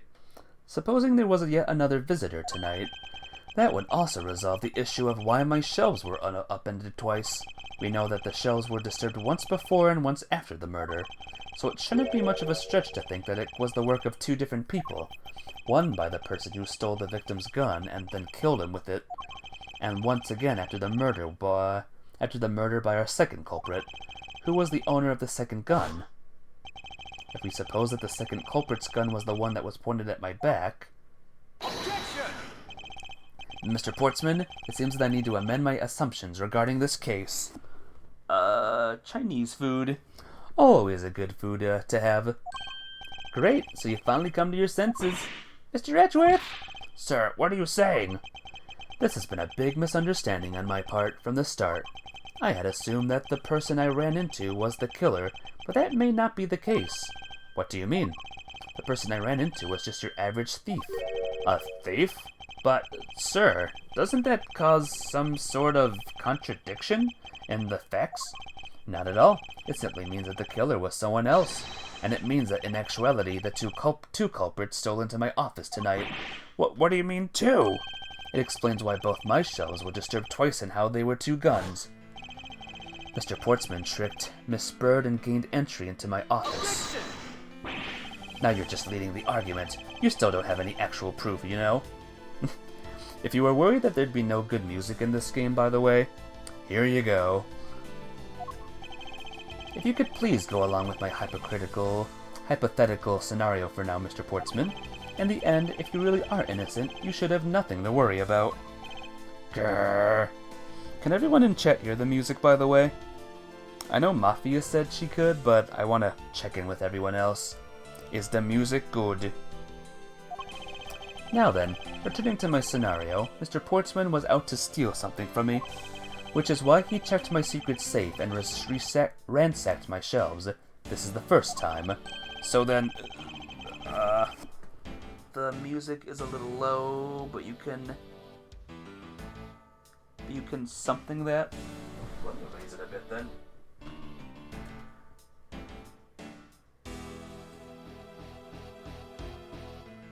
Because it's low to me too. It's actually kind of low to me as well. Wrong order, right? Correct. And then, just when he was about to look somewhere else, who should have walked in but his own partner, Mr. Faith? But why did Mr. Faith come into your room, sir? He probably had a business with Mr. Portsman, which is why he was in the area. But that's when he noticed some sounds coming from my office, would be my guess. Oh, because you were supposed to be away, right? And he must have thought it was odd, so he came into this office to check it out. Correct, and as a detective, that was the right thing to do. But when he came in, he found his own partner standing there. Because it was Mr. Portsman, Mr. Faith probably let his guard down. But Mr. Portsman was not so merciful as to let him leave alive. He waited for a chance and stole Mr. Faith's gun from him, and then he killed him and silenced Mr. Faith for catching him in the act of stealing. Or he silenced.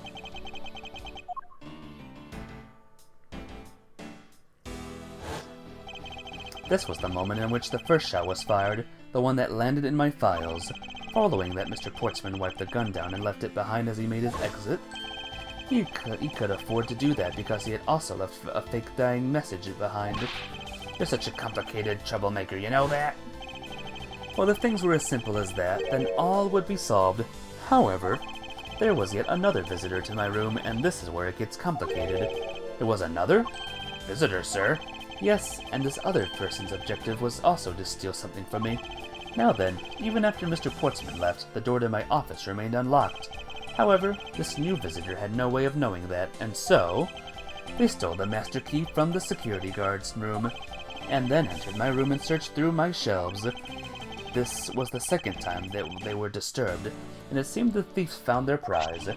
Stolen O file, right, sir? Correct, only just as the thief was about to leave with the file, I appeared. The thief then threatened me with their own gun and made their escape. The second bullet was fired during that brief encounter. So the shelves getting messed up twice and the two bullets, it was all because two different people were doing those things at two different times. Precisely. So now do you see, Mr. Portsman? The person I met was just a thief, and was not in fact Mr. Faith's killer. Your alibi for the time frame in which I ran into the other person is now irrelevant, because we now know that the murder took place during the first culprit's visit.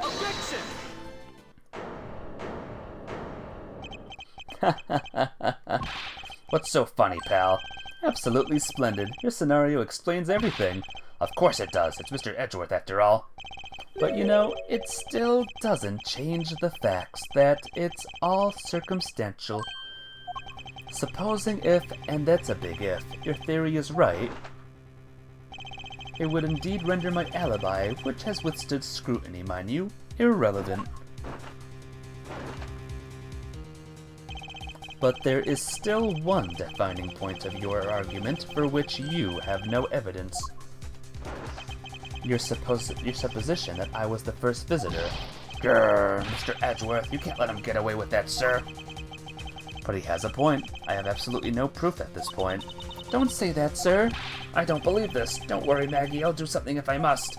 You know something? I find your attitude to be somewhat peculiar, Mr. Edgeworth. If the person you met really was just a plain old thief, then why is that person not your main suspect? That is, if your theory is correct. That thief you ran into should be your real suspect, wouldn't you say? You should be out there looking for that thief right now. They might still be nearby. Hate to repeat myself, but as I've already said, I was training in my room. And when Jim came to deliver some evidence to me, I was down in criminal affairs. So I can't be expected to know what happened around here after I left. Give me a second, guys. Okay, so you think we should be out there looking for the thief? Of course, now isn't the time to be having these dead-end discussions. I don't think it's all that dead-ended. I find your alibi to be fascinating. Let's continue where we left off, shall we? I know he's lying. I know he was here at the scene of the crime. Just have to find a way to prove it.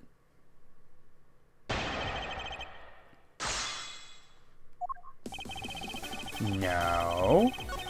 No. No. Yes.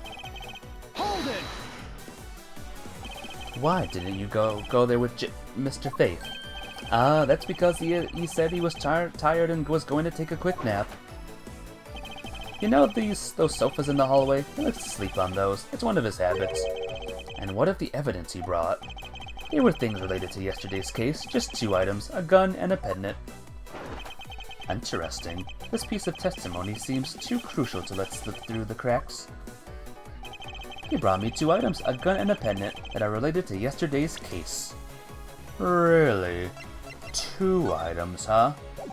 2 items, guys. Objection! Only 2 pieces. I believe the proper phrase here is, you fail. Excuse me?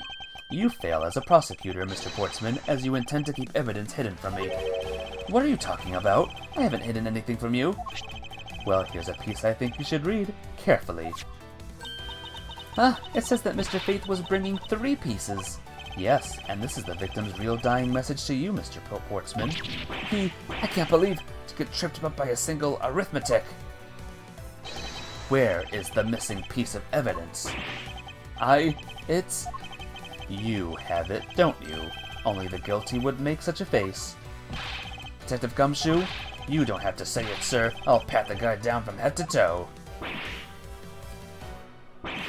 Why? Don't come any closer. I'm warning you. This is all part of the investigation, pal. Don't even think about stopping me. No! Hey, what's this? He has this on him, sir. Despite what you said, it would appear that you do have something to hide. But why would he hide something like that? There's only one reason why anyone would hide evidence of this caliber. Because it would unequivocally point to that person himself as the real killer. Let's examine this videotape in a little more detail, for the section of the tape that will drive the last nail into his coffin. Give me a second, guys.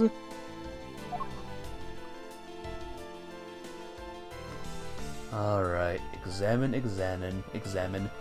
KG8 incident. And what do we have here? That's blood, isn't it? Yes, and I believe this is what the good prosecutor was trying to hide from us. This blood is still fresh. You mean this might be Detective Faith's blood? No, you've got it all wrong. No amount of denial can save you. We have but to run a blood test to find the truth. You told us that you had received evidence from the victim earlier. Now you will tell us when and how did the victim's blood find its way onto this video. Yeah, it's totally suspicious. Was it at the moment of his death? Did Detective Faith have this videotape on his personage when you killed him? You know very well there's no way to prove that. Not even if we were to examine this tape for fingerprints.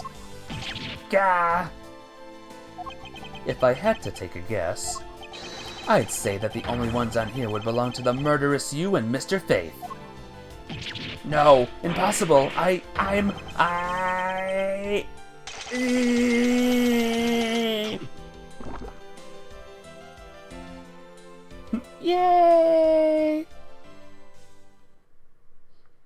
Gotta love the breakouts in these games, right? Well, once again, I'll pose this question to chat. Where does this guy belong? Where does Mr. Portsman belong on the Kill This Man list? Mr. Portsman has been placed under arrest for the murder of Detective Buddy Faith, sir. Very good. And the results we got back from the lab techs on the tape turned out to be real solid, sir. The blood work came back and was definitely Mr. Faith's blood on there. And as a bonus, they were also able to lift a few of Mr. Faith's fingerprints as well. Honestly, he's just kind of a jerk. You missed it earlier, Captain Chips, but earlier on, he accused his own buddy, his own detective, that he was the thief at first, and either one of those two just ran into him at the time. Does that raise it a little bit, do you think? Thank you so much, Mr. Edgeworth. I still can't believe I got to see your cool deduction skills outside the courtroom. A bit. A little bit. I'm impressed beyond words, sir.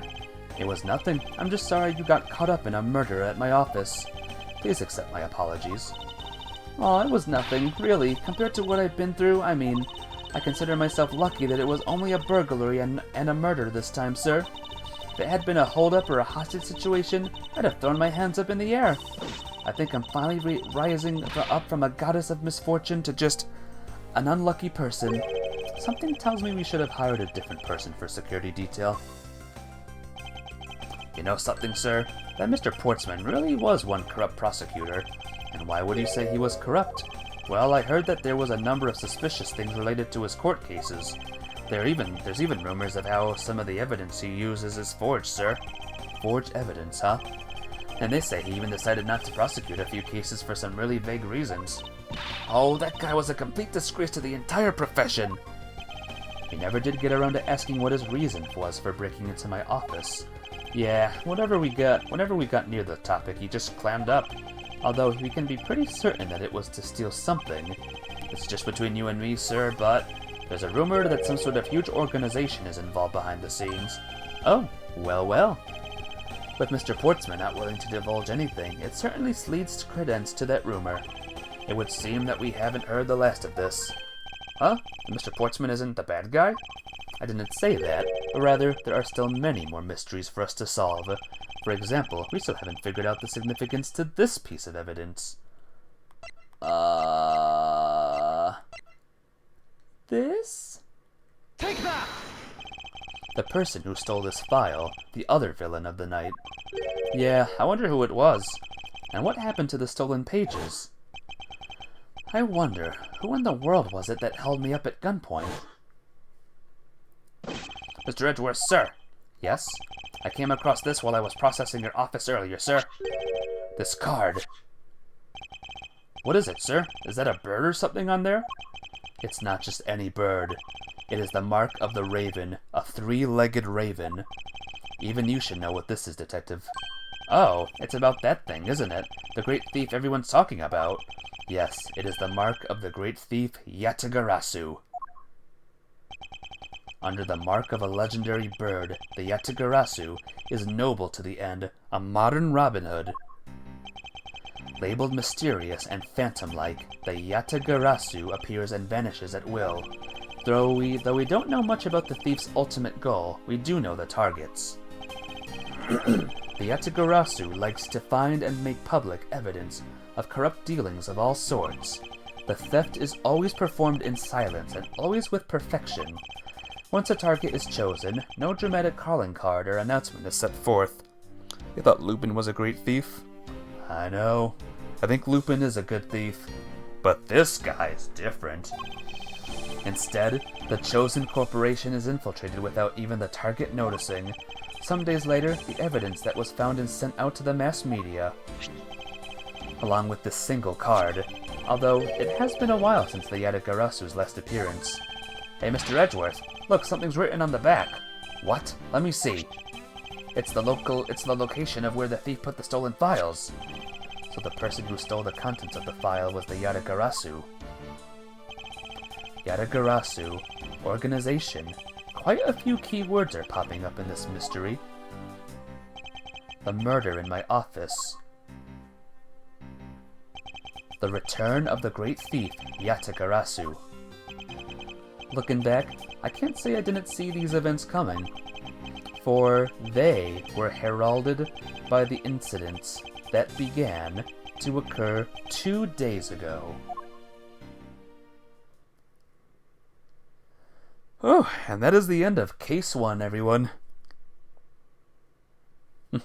How'd you like that so far? How did you like this, new version of the Ace Attorney, this spin-off? What if Ace Attorney had to face off with Lupin? That would be cool. I gotta get that series at some point. Anyway, it is time for Turnabout 2 Airlines.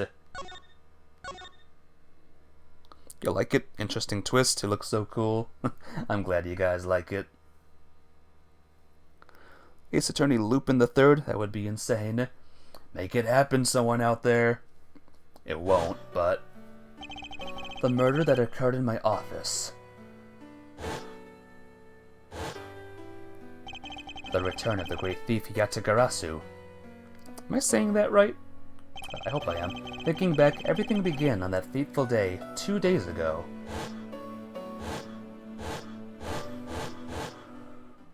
Two days earlier.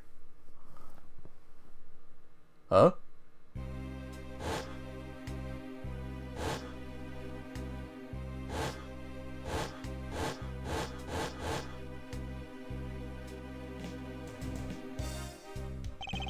Yes, everything began high up in the air, 9,000 feet in the air to be precise. Thank you for flying Goyo Airlines. We are currently experiencing some slight turbulence.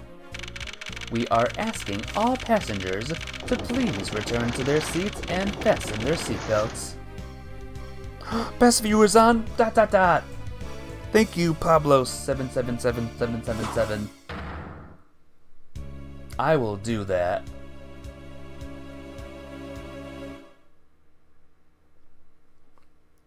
Oh, thank you, Mafia. Thank you very much.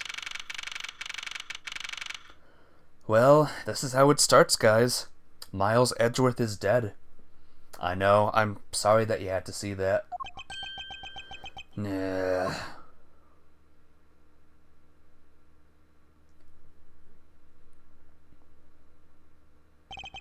Why do I feel like I just woke up from a horrible nightmare? 6:13, huh? Guess I was out cold for about 10 minutes. Slight turbulence indeed. Ladies and gentlemen, we are currently experiencing some slight turbulence. For your safety, we ask that you return to your seats and fasten your seatbelts. I suppose turbulence is to be expected on a flight, though admittedly I'm less than comfortable with anything resembling earthquakes.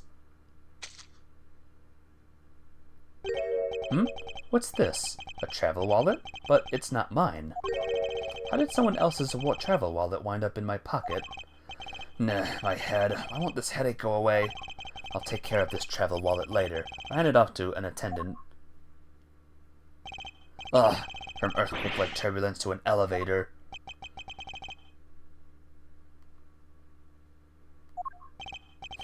What am I doing hesitating like this?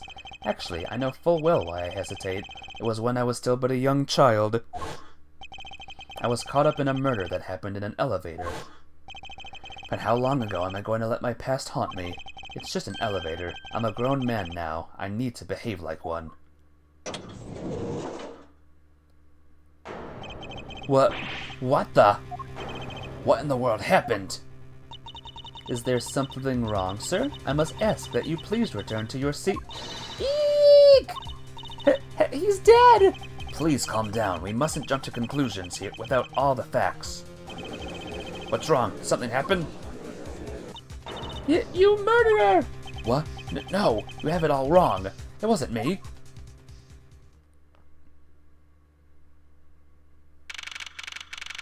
Well, this is awkward. Everyone, I am sorry to interrupt, but I have an important announcement. I am one of your flight attendants today, Rada Teniro. Rada? Rada Teniro? I don't know if I said that right, but cool. Unfortunately, we have just had a minor accident on this flight. An accident? Don't treat us like we're stupid. I caught a glimpse of it. It was a murder.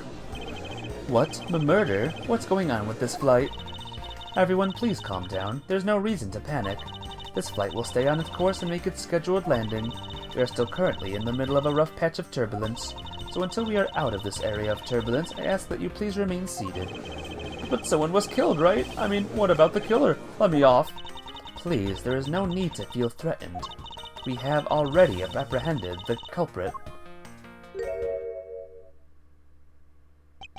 I ask that everyone please remain calm.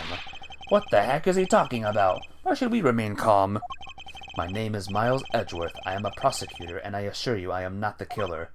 Ha! Being a prosecutor doesn't make you incapable of murder, buddy. Now you listen here. I'm not the killer. I simply found the body. So you say. However, I am sure that you are the perpetrator of this crime. I swear on my honor as a professional flight attendant. Oh, is that right? I know what I saw. And there's even very strong incriminating evidence to back me up. What kind of incriminating evidence is she talking about? We've already alerted the proper authorities at our destination. Until we land, you will remain in our custody by the powers vested in our captain. I'm very sorry, but please understand our situation. Your situation? I'm more concerned with mine and the direction it's going in. I'm not about to just sit idly by while I get accused of murder. Miss Teniro, is it? Show Me a Good Teen-Up is Ace Attorney and Conan from Case Closed and The Cop vs. Lupin the Thief. I think there's a thing involving Lupin and Conan, by the way. So maybe there's your thing already. Yes, I was wondering if you might give me a chance. A chance to do what? A chance to plead my case, and a chance to ask what you meant by incriminating evidence just now. To accuse a passenger of such a grave crime without allowing him to give a proper defense. Can the professional flight attendant inside of you really call this action righteous? You have a point. Very well, I'll listen to what you have to say, but be wary of what you reveal. I'm afraid you'll only look even more suspicious if your explanation fails to satisfy. I also do not have time to deal with you all day, so please make it quick. Of course, as you wish. Good. Very well then, let's get started. I know for a fact that I didn't kill the man in the elevator. What I don't know is what sort of evidence she has up her sleeve, but I'm certain it doesn't fit with how the crime really occurred. We're starting with a rebuttal immediately. Wow! Hey Nicholas, what's up? How you doing? I swear to tell the whole truth as a professional flight attendant. Unfortunately for you, Mr. Edgeworth, I am certain you are the killer. The scene I saw in front of the elevator, it was you standing there with the fresh blood dripping off the murder weapon. So if you would please cooperate, we'll turn you over just as soon as we land. That's it? That's her evidence? I don't think you could ask for a more perfect witness testimony. What evidence do we have? A travel wallet, a crime scene notes, and a Sky magazine. Ooh. Featuring items from the world's best restaurants. Treat yourself to the cuisine of the gods. All times shown correspond to a departed time zone. Meals, drinks, and movie. Cool.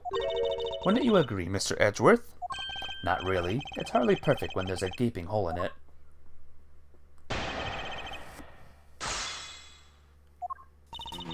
Better tell the whole truth as a professional person. Especially for you, Mr. Edgeworth, I'm certain you're the killer. And in front of the elevator was you standing there with the fresh blood dripping off the murder weapon. Oops, I did not mean to save it there. Can I delete this one? Nah, whatever. Alright. Present. Look at the murder weapon, guys. There's the blood. The blood on the murder weapon. Oh. Can you murder with a wallet? Objection! I mean, maybe you could. Miss Tenero, What is with the yelling all of a sudden? Force of habit. Well, it doesn't matter. Miss Tenero, you say you saw the murder weapon dripping with blood, is that correct? Yes, all that blood. Drip, drip, drip. Just recalling that scene sends a chill down my spine. Sorry, but your so-called professional flight attendant training has failed you. Well, what? I'd love to direct your attention to this. Do you know what this is? It's a travel wallet, right? But it looks a little big and bulky. The thing you saw me holding when I discovered the dead body in the elevator was this very travel wallet, Miss Tenero. What? Impossible! Now then, do you still think I am the killer? That I killed him with the travel wallet? But I saw blood dripping from the wallet. I know I did. As you can see, this wallet is clearly stained, but if you would be so kind as to take a whiff, I think you'll agree it's only grape juice. Or wine. Then... That's right, you mistook grape juice for blood. The murder weapon dripping with blood does not, in fact, exist. No! There, that should clear up the pesky accusation. Well, wait just a sec. That is...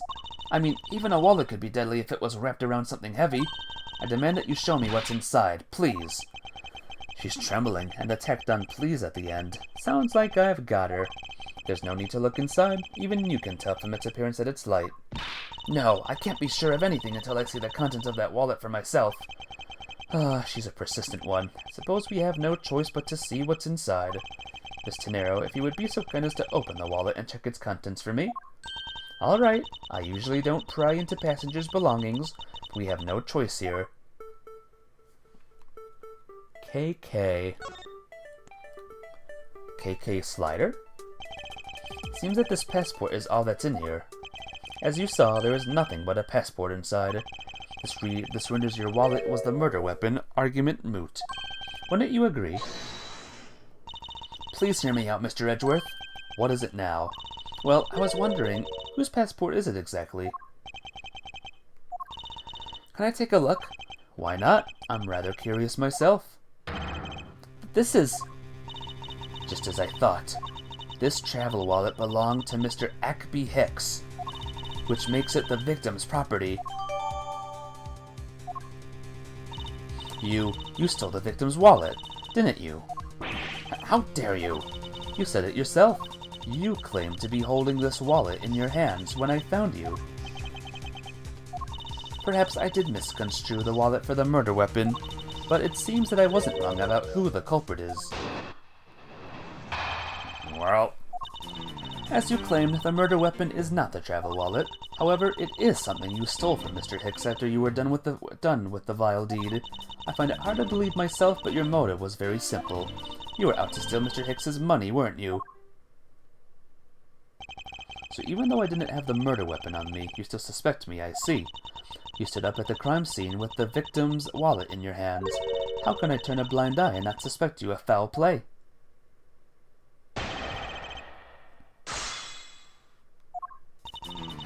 Alright, give me a second, guys. At this point, finding the answer is a little bit rough.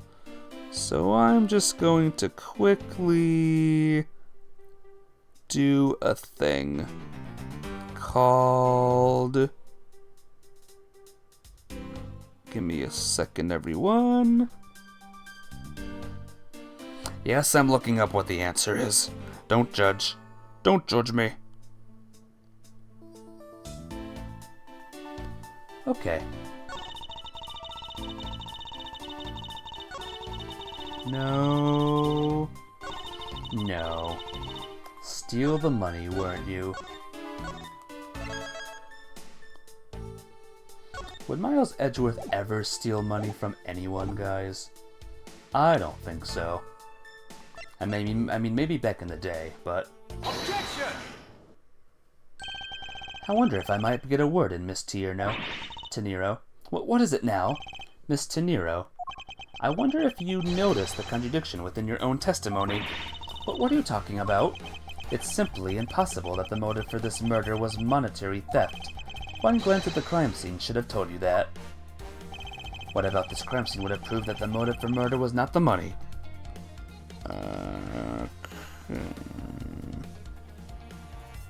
Okay. The answer is the money. Take that! If I may direct your attention to the things strewn all over the floor. Ah! That's right. The floor is covered in bills and coinage. By your rationale, these were the very things the killer was after. Ah! I think we can assume that the wallet fell during the victim's struggle with this killer, and I would think that the killer would have noticed something like money scattered everywhere. Furthermore, as you can see, there was no effort made by the killer to gather the money. But the wallet... Objection!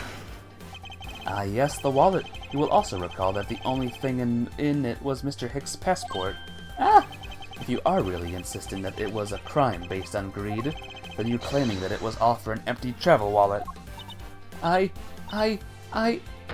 Forgive me! Please! Hey, what the heck?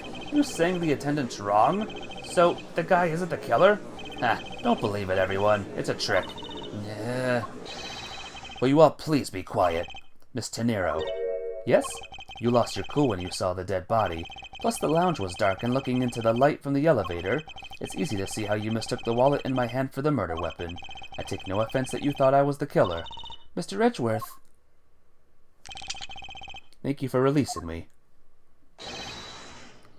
Now, guys, now we get to play another game called, Who is the Murderer? Please! What is this? What is it now? Miss Tenero, if you could please translate, I'd be much obliged. We get to play another game called Who Did the Killing? Who is the murderer this time around? It sounds like Borginian, but I don't understand any of it. There's another attendant on this flight who... I said that he is giving the runabout. I don't require an interpreter. I speak English just well, see? You, the attendant. Yes, sir. I want this person to be under arrest until we arrive at the airport.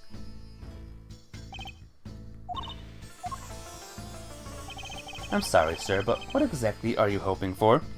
He speaks in Simdings. Simdings? Is it like Sim language from The Sims? What is it you want? I am finished talking to the likes of you.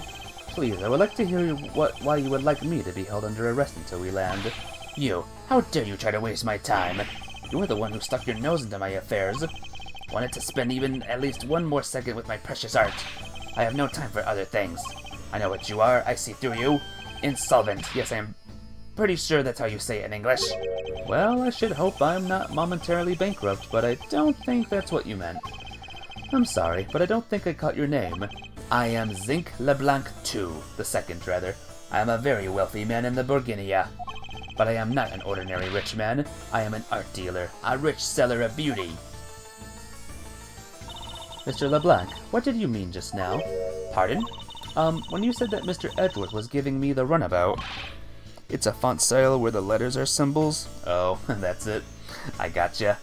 Have to explain? Unbelievable. I will say it once and only once. I do not have even a second to waste. Time is money, as they say. Yes, and yet you continue to blather on. I saw it. Yes, I did. I saw the victim go into the elevator, going down to the lounge. It was exactly at 6 o'clock. And what's the significance of that time? At 6, he says. Wait, you saw him at 6? Ah, what's the matter, Mr. Edgeworth? He understands, I see. Mr. Attendant, what time did you discover the body? Well, it was a little after the patch of turbulence, so I would say around 6:15. Ah!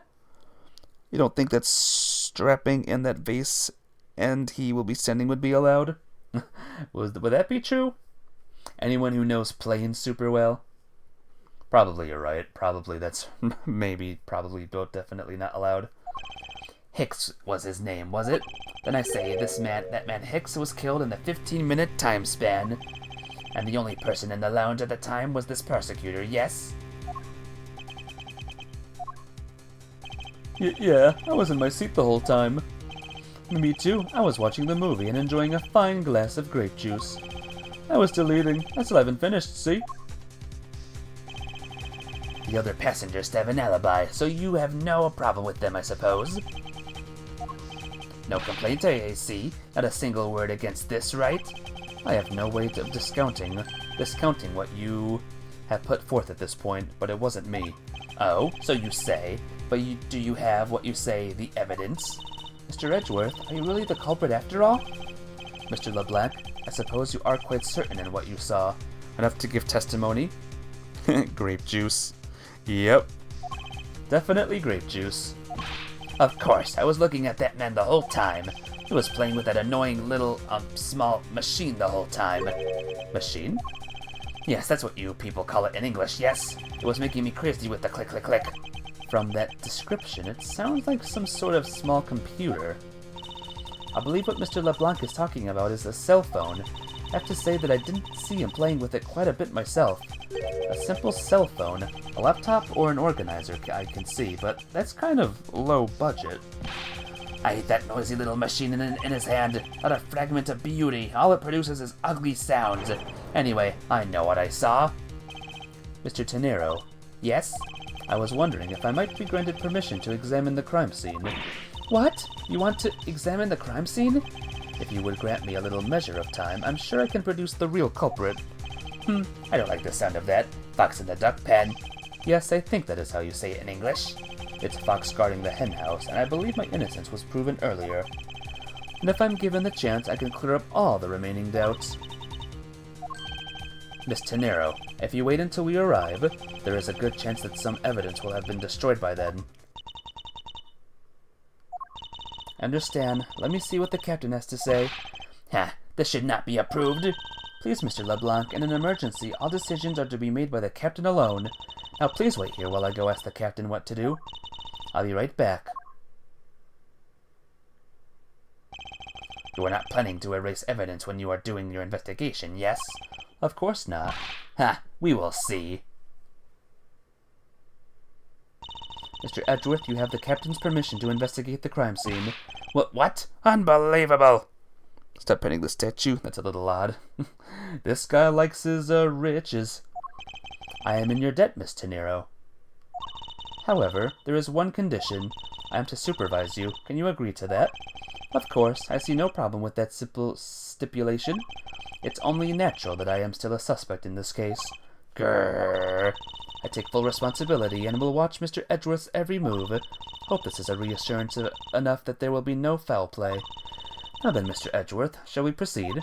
If you should need my help with anything, please feel free to use X to talk. It's time to head back into the scene of the crime, the first floor lounge. Alright, away we go. Don't get near me, you criminal. You said don't get near me, you criminal. I am not the killer, and I intend to prove that starting now. But there's contrary to the facts. He says, but that's contrary to the facts. I can understand his English just fine, thank you very much. Hey, miss, how about another glass? Excuse me, but I was wondering if you knew anything about the murder. How about it? How about a glass together? Sorry, but I must decline. I wasn't talking to you, I was asking the cute attendant. I'm sorry, but I'm on the clock right now. But if you need a refill, I'll be happy to bring you another glass at any time. You got it, Toots. That's no way to talk to a lady.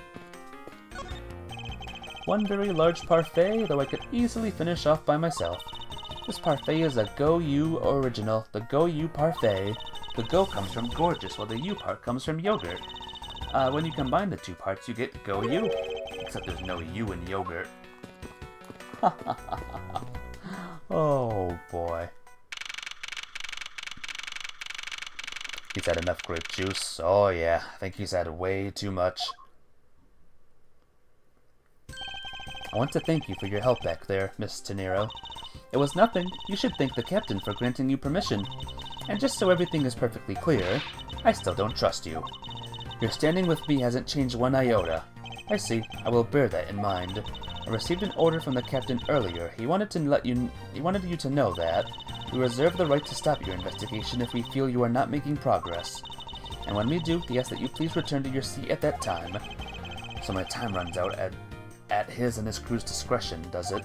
I have to find a way to discredit Mr. LeBlanc's testimony before time is up. I understand. By the way, is there any place you can think of where the killer might hide on board? I don't think so. After every first-class passenger was accounted for at his or her seat, we made the thorough search of the plane. As for business and economy class, no one can move between those two classes and the first class without a staff keyboard. And we found no record of a key card being used at all, which means that I have a first-class killer on my hands. At least I know that much for sure. And one other thing, no one else has been allowed near this crime scene since the murder was discovered either. Who could it be, guys? Now then, let's get started. But where should we start from? Let's start with Mr. LeBlanc's statements. The crimes occurred between 6 a.m. and 6:15 a.m. During that interval, the only person in the lounge was myself, which would make me the prime suspect. However, since I did not kill Mr. Hicks, it means that the killer was around somewhere. If we are to believe what you say is true, then yes. The first order of business will be to gather information to win your trust. Alright. Anyone else here? Nope. I'm alone. Who or what is this? This is a bronze statue of the founder of Go You Airlines, Mr. Ugo Hughes. The one on the left is where he was in his 40s, and the other of him in his 80s. Did the man age at all over these 4 decades? Maybe I need to squint more. There's some spilled grape juice in front of the elevator. I assume it was spilled during the turbulence. Oh, we must clean that up or someone might get hurt. Ah. What is it, Mr. Edgeworth? I found some very important evidence. What is the important piece of evidence in this scene? The footprints. Take that! What is it? They're a little smudged, but I think we can both agree that there are a set of footprints. So you think? Yes, these belong to our killer. Oh, then maybe we should check the shoe sizes of everyone in first class. I don't think that will be of any help to us. Unfortunately, the prints are too smudged, which will make it hard to get a definite match. Oh, I see. There was also lines. What floors does this elevator service? Only the first and second, although it can also go down to the cargo hold. However, that requires a flight crew keycard. So the only floors accessible to the passengers are the first and second, huh? How big must this plane be, guys? To have an elevator on it? How big and massive must it be? I doubt anyone was expecting to find a dead body in an elevator on this flight. So Mr. Hicks, he's really dead? Yes. She's trembling, although I can't fault her for that when there's a corpse in right here. Mr. Hicks, if you're really dead, then please answer yes. I see she's over the trembling now, although a new symptom seems to have appeared. Anyway, I should focus on the victim's body. Let's see. There's blood on the back of Mr. Hicks's head. Could this be the cause of death? He appears to have been struck very hard. Even his glasses are broken. Huh? There's something sticking out of his pocket. Hope he won't mind if I take a look at what's inside. It's a picture. It looks like it was taken inside a building somewhere. Okay. Okay. Deduce. There's a thing I can deduce as well. Money! Money is strewn all over the floor of the elevator. I would guess it was all in Mr. Hicks's wallet at some point. What is this sinister-looking figure on the floor here? Oh, that's the piggy bank of our company mascot, Captain Ugo. It's just one of the many pieces of merchandise we sell at our in-flight shop. This bank is a limited edition, so it's popular that we're down to our last one. You have an in-flight shop? Yes, it's just beyond the lounge to the right. The shutter to the store is closed at the moment, but it was open the whole flight up until Mr. Hicks's body was discovered. There's blood on here. Could this have been the murder weapon? What else? Shoes. There's no grape juice residue on the soles of his shoes, making it highly unlikely that Mr. Hicks entered this elevator after the turbulence. Good to know. What about the card? No card? I wonder what was hanging off of this lanyard. Something's missing from this picture. Now if I could just put my finger on it. Yeah, this thing. I might need to do the guide now. I know. Call me a nub. It's okay. I'll accept it. I accept all things like that.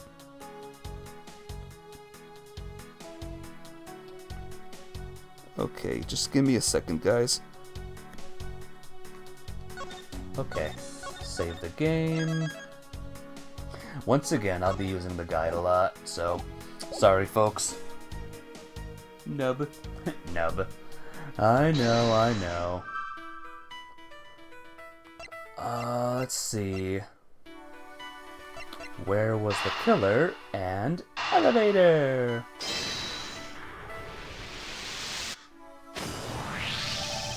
True, there wasn't anyone else in the lounge other than myself right before the turbulence. But if the killer was in the elevator along with the victim, that's a different story. Let's see. Blunt force trauma. And, this.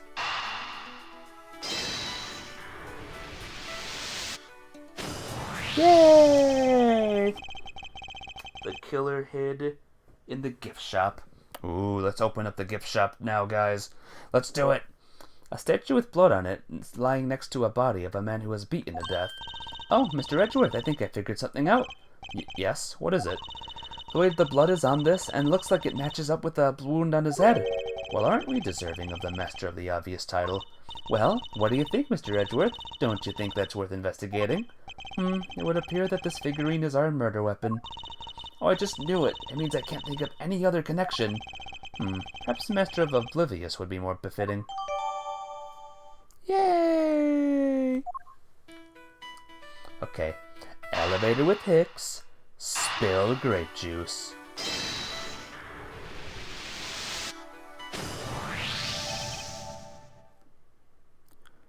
Okay. I have it. I'm sorry, but I don't understand, Mr. Edgeworth. I can prove that someone other than myself was here around the time of the murder. What? Really? Yes. It's rather simple, actually. A proof is in the pudding, or rather, the grape juice in this case. These footsteps here confess to me this very fact, that someone exited the elevator alive. Seeing as how the victim is dead, that would mean a second person. But can't the footprints be from Mr. Hicks himself? Ah, but if you take a look at our victim's shoes, you can see the soles are spotless. Which means Mr. Hicks wasn't alone in the elevator. In fact, it's quite the opposite. There was actually one other person inside the elevator.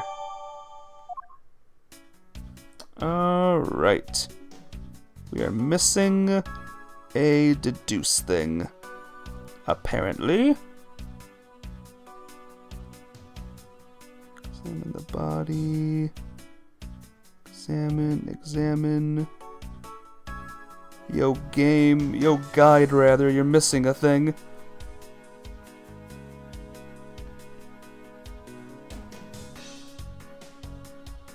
Okay, this guide is missing a deduce thing. So that's cool. What the heck? You want the killer? Where was the thing? Logic. Examine the body. Examine the paper. Okay, the deuce. Okay. We got it, guys. We got it. Your cat's the murderer? Speaking of murderers, mafia behavior. Where's Angel Love? She would love this right now.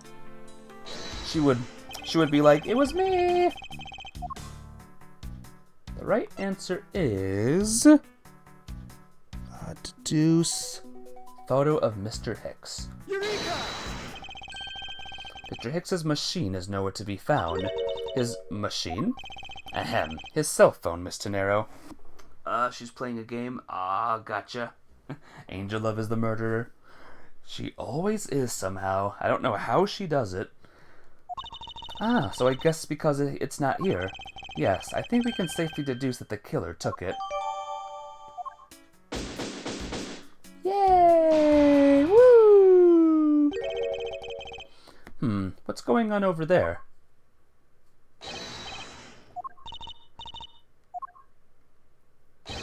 Unforgivable. This is unforgivable. Do you understand what I am saying? The movie is late. It is the same level of bad as if the plane arrived late. But the movie... What? I will not talk to you anymore. You are just wasting my time. What is the matter, Mr. LeBlanc? If there's no emergency, please return to your seat, sir. Do not tell me what to do. I need not to sit down. Well, Mr. Prosecutor, did you prove you are innocent yet? If you would like, I will prove my innocence to you right now. What? Nonsense!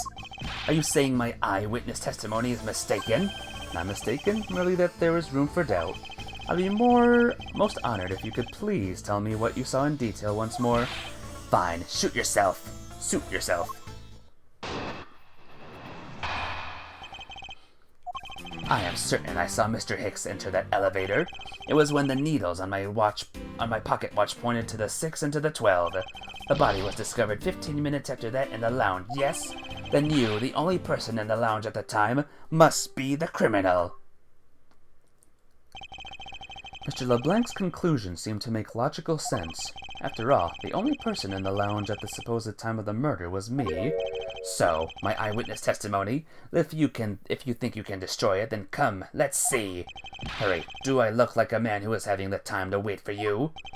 Why is he so irritated? I'm the one accused of murder here. Anyway, I must find a way to discredit Mr. LeBlanc's account somehow, and fast.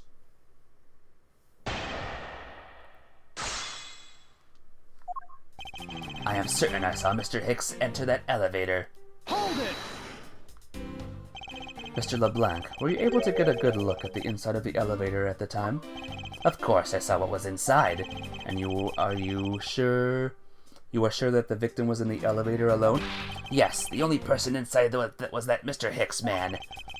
This last outburst is a bit too important to let go. The only person inside was that Mr. Hicks man. Present grape juice thingies on the thing. Objection! Yay! Mr. LeBlanc, what is it? There is a very glaring contradiction in your testimony. What do you mean? Please take a look at this area in front of the elevator. There at the spilled grape juice. Yes, and? Will you just admit you also spilled it with the blood? Yes, they said it. They said it. Blood? No, it spilled itself during the turbulence. But the interesting thing is the set of grape juice footprints. Footprints? Yes, the ones that lead from within the elevator out into the lounge itself. It's evidence that proves that someone other than Mr. Hicks exited the elevator, alive. Oh, there must have been another person in the elevator with Mr. Hicks. Now then, I'm done playing games. Why don't you tell us the truth? Can you please translate for us? No way. That's totally impossible. I guess is what he said. No way. It's totally impossible. Is she dressed appropriately, by the way? Her bazingas are, like, nearly sticking out. I know there was no other person in there. I saw with my own eyes. If you want to know what I think, Mr. Edgeworth, I don't think Mr. LeBlanc is lying to us. I suppose she's right. He doesn't seem to be lying. But then, what does it mean? What about this contradiction? Nope. Definitely not. Mr. LeBlanc, please just once more, will you recall the details of what you witnessed for me? Yeah. I was very upset when Mr. Hicks passed by my seat. I was always checking the time over and over again. Happened to follow that man with my eyes when he passed me. And I saw clearly into the elevator he was entering, but I swear there was no one else inside. No one! Mr. LeBlanc, would you please calm down? What? Dare you two have an issue with my eyewitness testimony? No, not at all. Please forget what I said. Not yet again. It doesn't appear to be lying. He doesn't appear. But I can't let this testimony stand as the truth.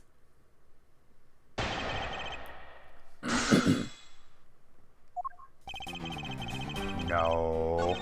Yes. Hold it! Why were you so attentive to the time? Because something unforgivable was happening. Come to think of it, you were yelling about something unforgivable earlier. I was giving a complaint to the attendant about the movie starting time. Return back to me my time and money. You understand the point? Movie? He's talking about the in-flight one that's mentioned in the magazine. A summary of the plot and its start time. Interesting. It was supposed to show License to Love, Laugh, Maim, and Murder. I cannot see that movie in my country. You can only see it on international flights. I look forward greatly to that movie. I check my pocket watch whenever possible so I would not miss it. Even set my pocket watch to the destination time when I came on board. So my watch is not wrong, it's matched the scheduled. But that movie was still late, very, very late. Your pocket watch. I'd like to ask you a little more about it, if that's alright. The movie I wanted to see would not start, so I checked my pocket watch many times. Alright. Second of the new statements. Watch is set to my destination's time. I always set it to when I board the plane.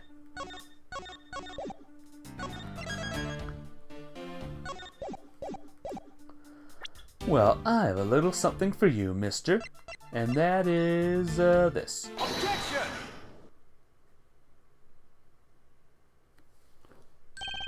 Mr. LeBlanc, you said this just now in your testimony. I even set the pocket watch to the destination time when I came on board. Now, if your watch had been set to our destination's time zone, it would mean that your watch is displaying the time of our destination. Yes, and the correct time is worth its 6 cents. I would like for you to take a look at this. Can you believe this Sky magazine? Clocks on this flight run in accordance with the time zone, with the time of our departure time zone. Of course, the movie schedule was also created with that in mind. Miss Tenero, for confirmation's sake, what time zone is the flight aligned to right now? Well, we made a short stop at a transfer point. That's right, it was in that small Asian country, the Republic of Zhangfa. Is that a real place?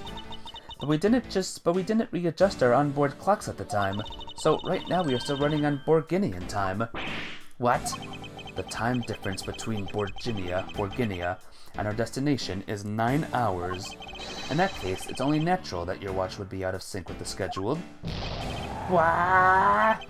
Further, with your analog watch set to our destination's time, it would appear to be running 3 hours fast when compared to the flight's onboard clocks.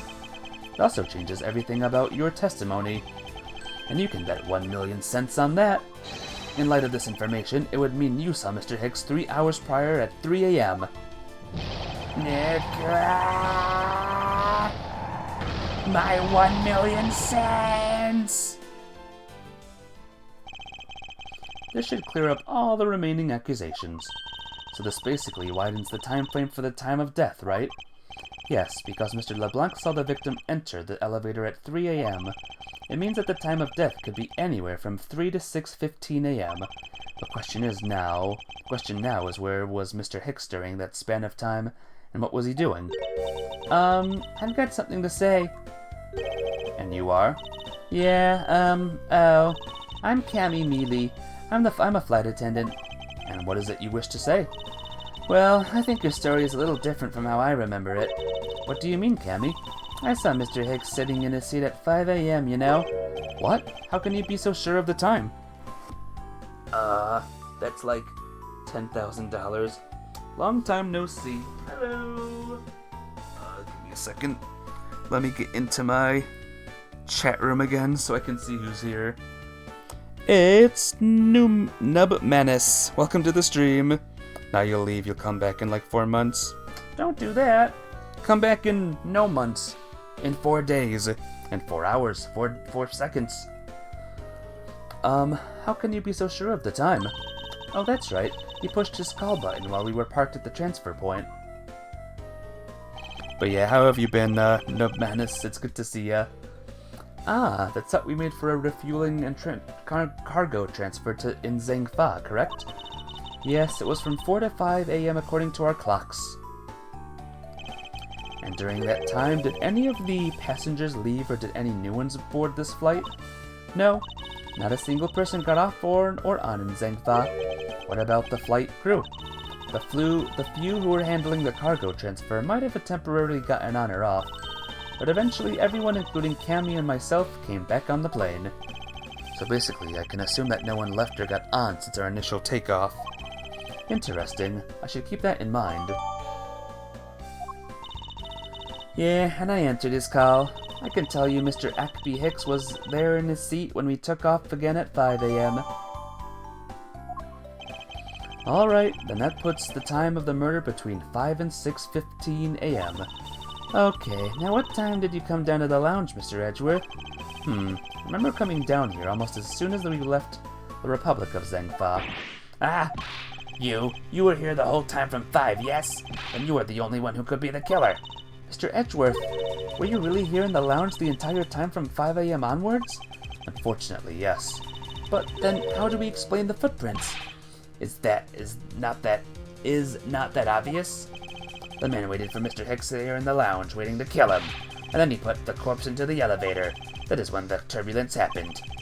My eyewitness testimony may have been mistaken. But what time I saw Mr. Hicks enter the elevator on the second floor does not matter, because the entire incident concluded here in this lounge. Everything happened in this lounge? Is that what you really believe, Mr. LeBlanc? What? Do you have another idea? I simply feel like there is something out of place in the scenario you presented. Is there something that can tie this crime to a location other than this lounge? Yeah. It's, this. Take that! These footprints, in which direction do you think these are headed? That would be the in-flight shop. Correct, they are headed in the direction of the shop. But they look disconnected. They end all of a sudden. You are right to point out that they do not form one continuous trail to the shop. However, there is another piece of evidence that connects the shop to our crime scene. Besides the footprints, what else points to the in-flight shop? This? Take that!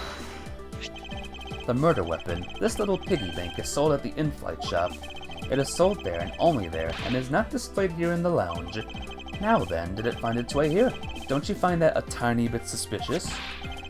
Such a trivial point. It only means you're prepared at taking it from the shop first, before coming here. Does it prove you are innocent at all? Nah. Is there no way to win with this man? If I may? What is it? You see? Well, it's just as Mr. Edgeworth says. Oh? And what do you know this so well? And why do you know this so well? Well, it's just that piggy bank was there in the shop. I saw it with my own eyes. And when was this? It was maybe around 5:40 a.m.? Isn't that just before we hit that patch of turbulence? That's right. You were in the shop just before the turbulence? Yes, I was. Come to think of it, Miss Tenero, when I found the body, I believe you came out of that door. Yes, I did. And what is beyond that door? That's the flight attendant's room. But then you were on the first floor? Yes. I had to do something at the shop and in the flight attendant's room. So I went to the shop first and then to the flight attendant's room. Are you saying you passed by me at some point? Yes, you seemed really into the issue of Sky magazine you were reading at the time. I don't suppose you noticed me walking by. I vaguely recall someone walking by, but I didn't take notice of who it was. Anyway, the piggy bank was definitely there at the shop when I was there. Why did you go into the shop in the first place? I went there for a work-related matter. Work, you say? Yes, the upkeep of the shop is also one of my responsibilities. Why did you not say anything about that until now is what I want to know.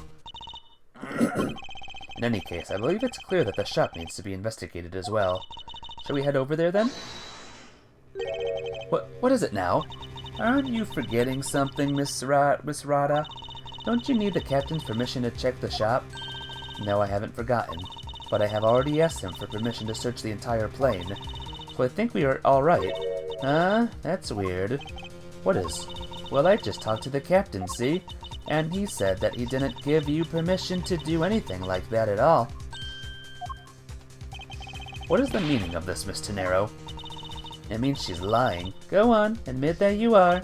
You said you had permission to search all over, but you don't. And yet, here you are. You flight attendant, what are you trying to do? Pull the sheep over us?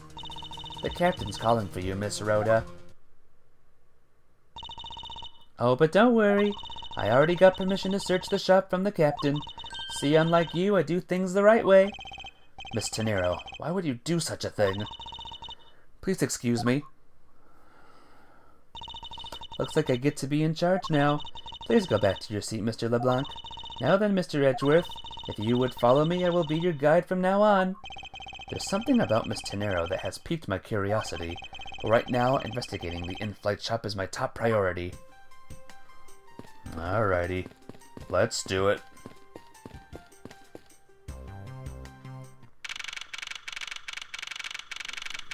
How fancy is this plane, guys?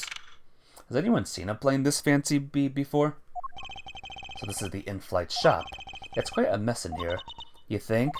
Guess I'll have to clean things up then, tee-hee. Hold on, you can't clean up a potential crime scene. Oh, thank goodness. I hate cleaning so much. Very fancy. Mega fancy. I mustn't rush things here. I must remain cool, calm, and collected, because this piggy bank was left at the crime scene. There is a very good chance that the killer had paid this place a visit. Let's check out these big things. What are these? Oh, those are our company's completely original line of suitcases. They're practically flying out the door. That's how popular they are. You should buy one and see how you like it. You won't regret it. Perhaps that's how things work on this flight, but in the real world, you try, then buy. No way, but either way, it doesn't really matter.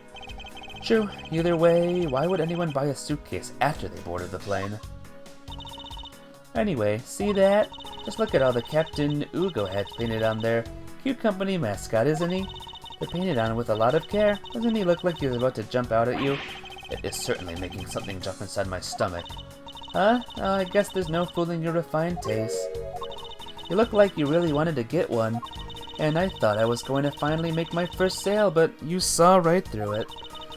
Glad that's done. Glad that's done, though. Never make me try to give you a sales pitch ever again, okay? But I never showed you any interest in it to begin with. Tee-hee, really is pretty horrible, isn't it? You want to know something? The suitcase was designed by Miss Rhoda. Miss Tenero designed this? Yeah, it was a company-wide project contest. Well, it does have a very sharp design sense. Sharp. Like sticky, sharp cheddar, maybe. I really have no idea why the bigwigs decided to go with it. It's so bleh. Miss Tenero designed this, did she? It's definitely not what I would have expected. Ah! You okay? I'm fine. Please watch yourself, Miss Mealy. Letting a suitcase freely roll around has got to be a safety violation. Here, I'll put it back. Huh. What a mess. The glass from this display case door is shattered all over the floor, and it looks like there's nothing on display inside either. Wait, actually I think there is something. What's this? A mini captain's hat. Oh, well. Stuffed toys just like the one in Miss Mealy is holding are on display here. They're relatively cheap, which explains why they're displayed so haphazardly. How about it, Mr. Edgeworth? You know you want one too. They're great for when you're stressed.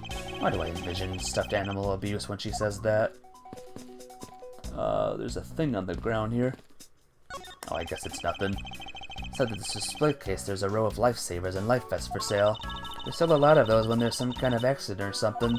But some people buy them even when nothing's going on. How about it, Mr. Edgeworth? Care to buy one? Since that this shop is one shopper away from being sued. It's crazy. Broken glasses, suitcase, tiny captain's hat.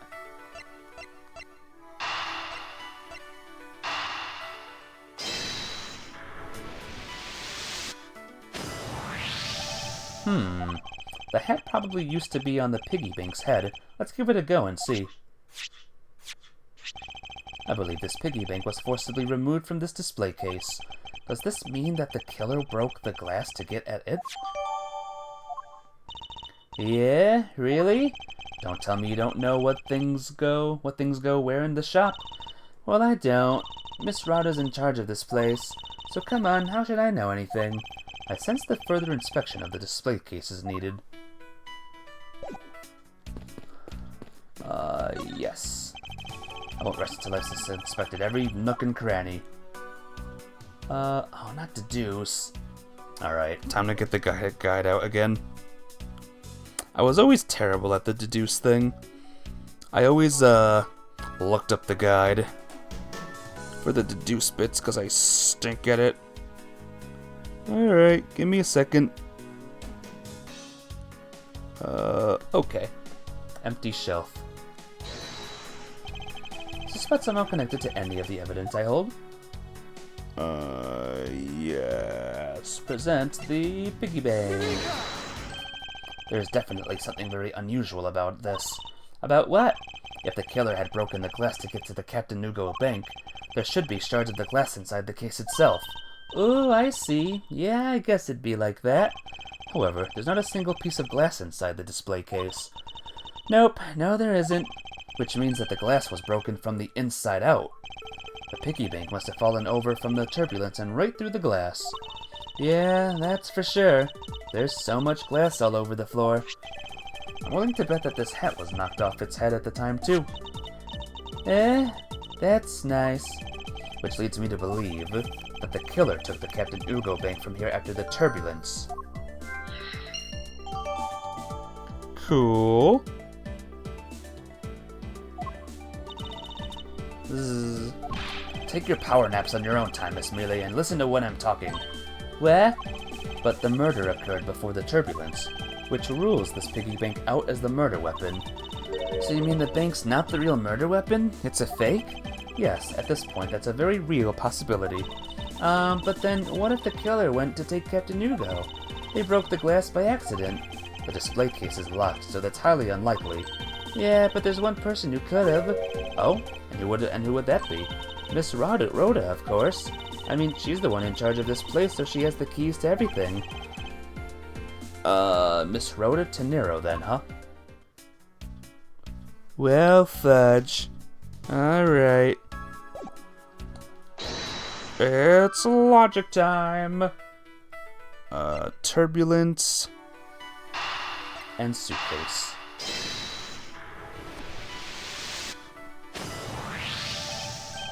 Yes, there's definitely something wrong here.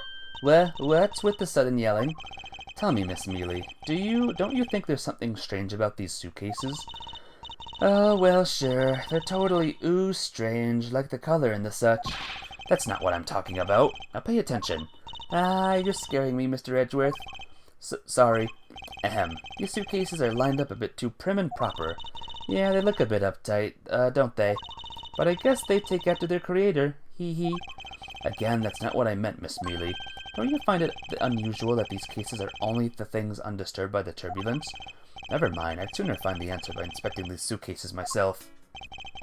On closer inspection, they are really quite hideous. Tee-hee. Wonder how Miss Rhoda would have reacted if she'd heard what you said. What's wrong? She makes a good point. It would be wise of me to watch what I say out loud. What's this? I spotted something that's not quite right. What is so unusual about this suitcase? One of them has a thing, everyone. But this one doesn't. Take that!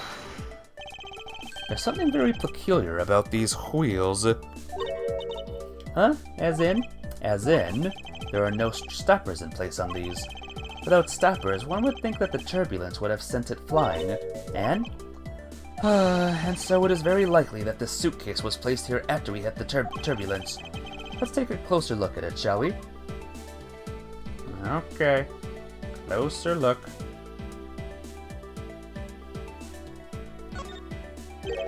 What's this? The wheel is completely covered in something.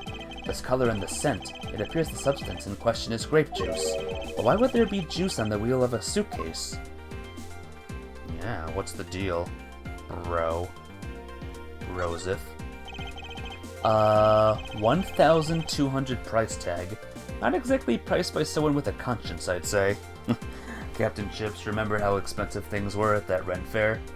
Look at this. Very expensive. Too expensive. This was apparently designed by Miss Tenero herself. Yeah. Yep. The design has a certain je ne sais quoi about it. Yes, perhaps this is the best way to put it. Alright, what am I missing now? It would appear to be unlocked. Let's take a look at what's inside. A piece of cloth. And it's coated with blood. Ah, it's blood! It appears that this suitcase is very strongly tied to our murder after all. Yay! So explain this to me. What does the suitcase have to do with the murder? I believe it's pretty safe to say that the killer used the suitcase in some manner. Give me a second again. Such as to move something perhaps? But aren't you just talking about the cloth then? That alone is too small. A larger item would be needed to move what I'm thinking of. The thing I believe the killer used the suitcase to transport is... the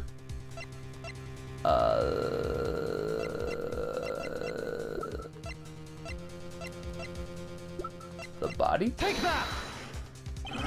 Something that would fit inside a suitcase that is also covered in blood. Sounds like a dead body, doesn't it? But, in light of this, I'd say that Mr. Hicks was moved into the elevator from someplace else.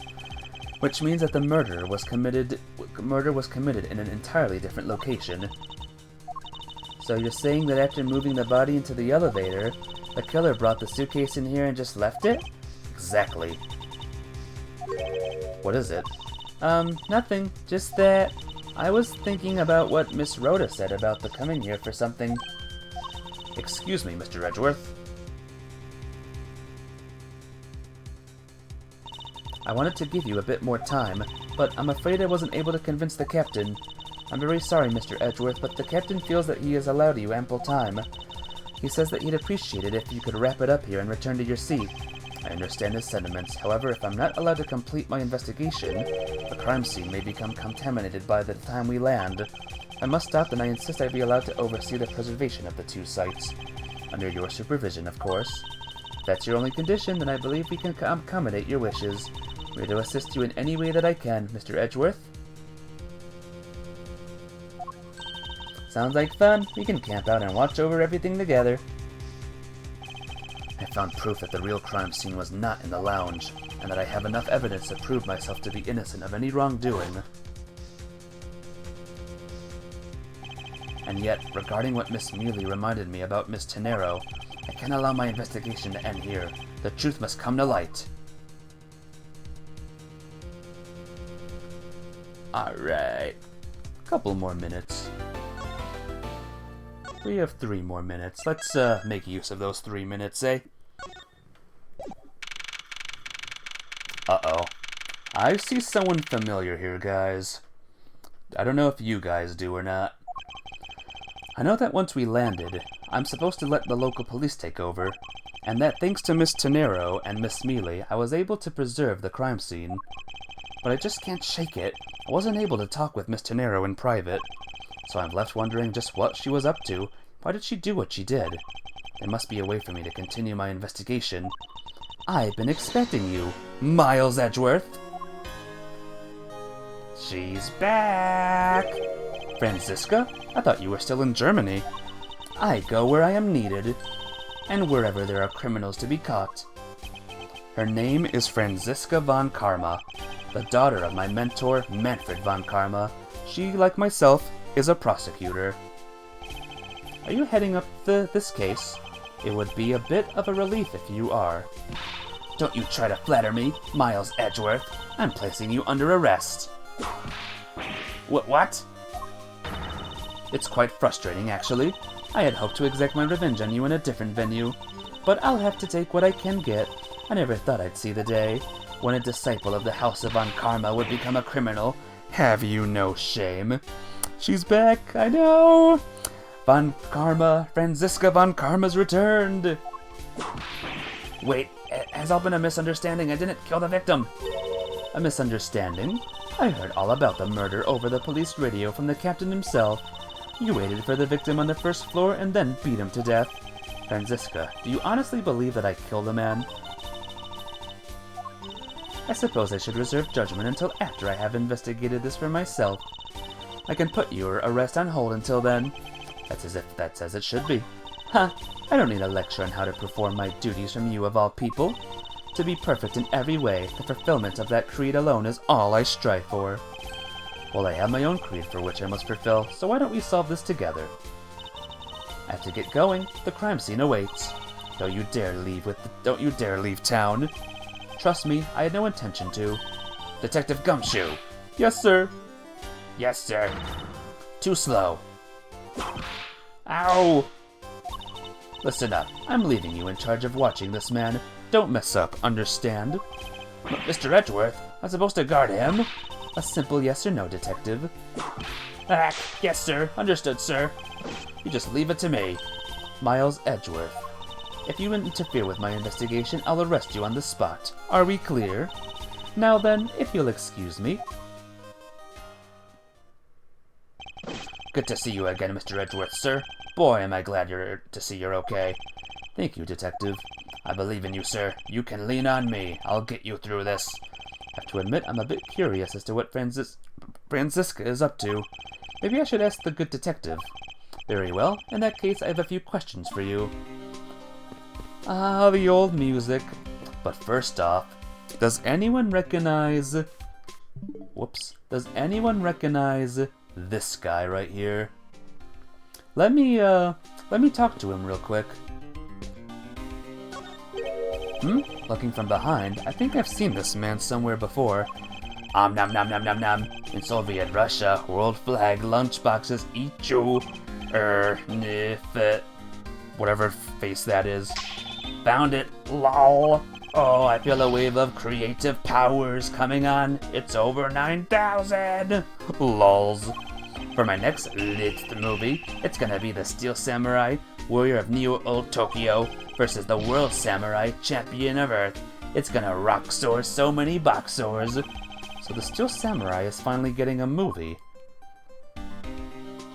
What the hell was this cretin's name? Salmonella, I believe is his name. But, yeah, that's his only appearance in this game, by the way, just to let you all know. And with that, guys, I think I'm gonna save the game right here, and we're going to pick this up next week. Tomorrow is multiplayer day, so look forward to that, fellas. But yep, welcome back to Ace Attorney, guys, the spin-off game. Will it be good? Will you like it? I hope so, in both senses. But yep, I'm going to bed. See you all tomorrow for multiplayer madness. Take care, guys. Bye, Mafia! Bye, back Captain Chips, and Blue Thunder and Stars and anyone else here. Y'all be well! Bye-bye!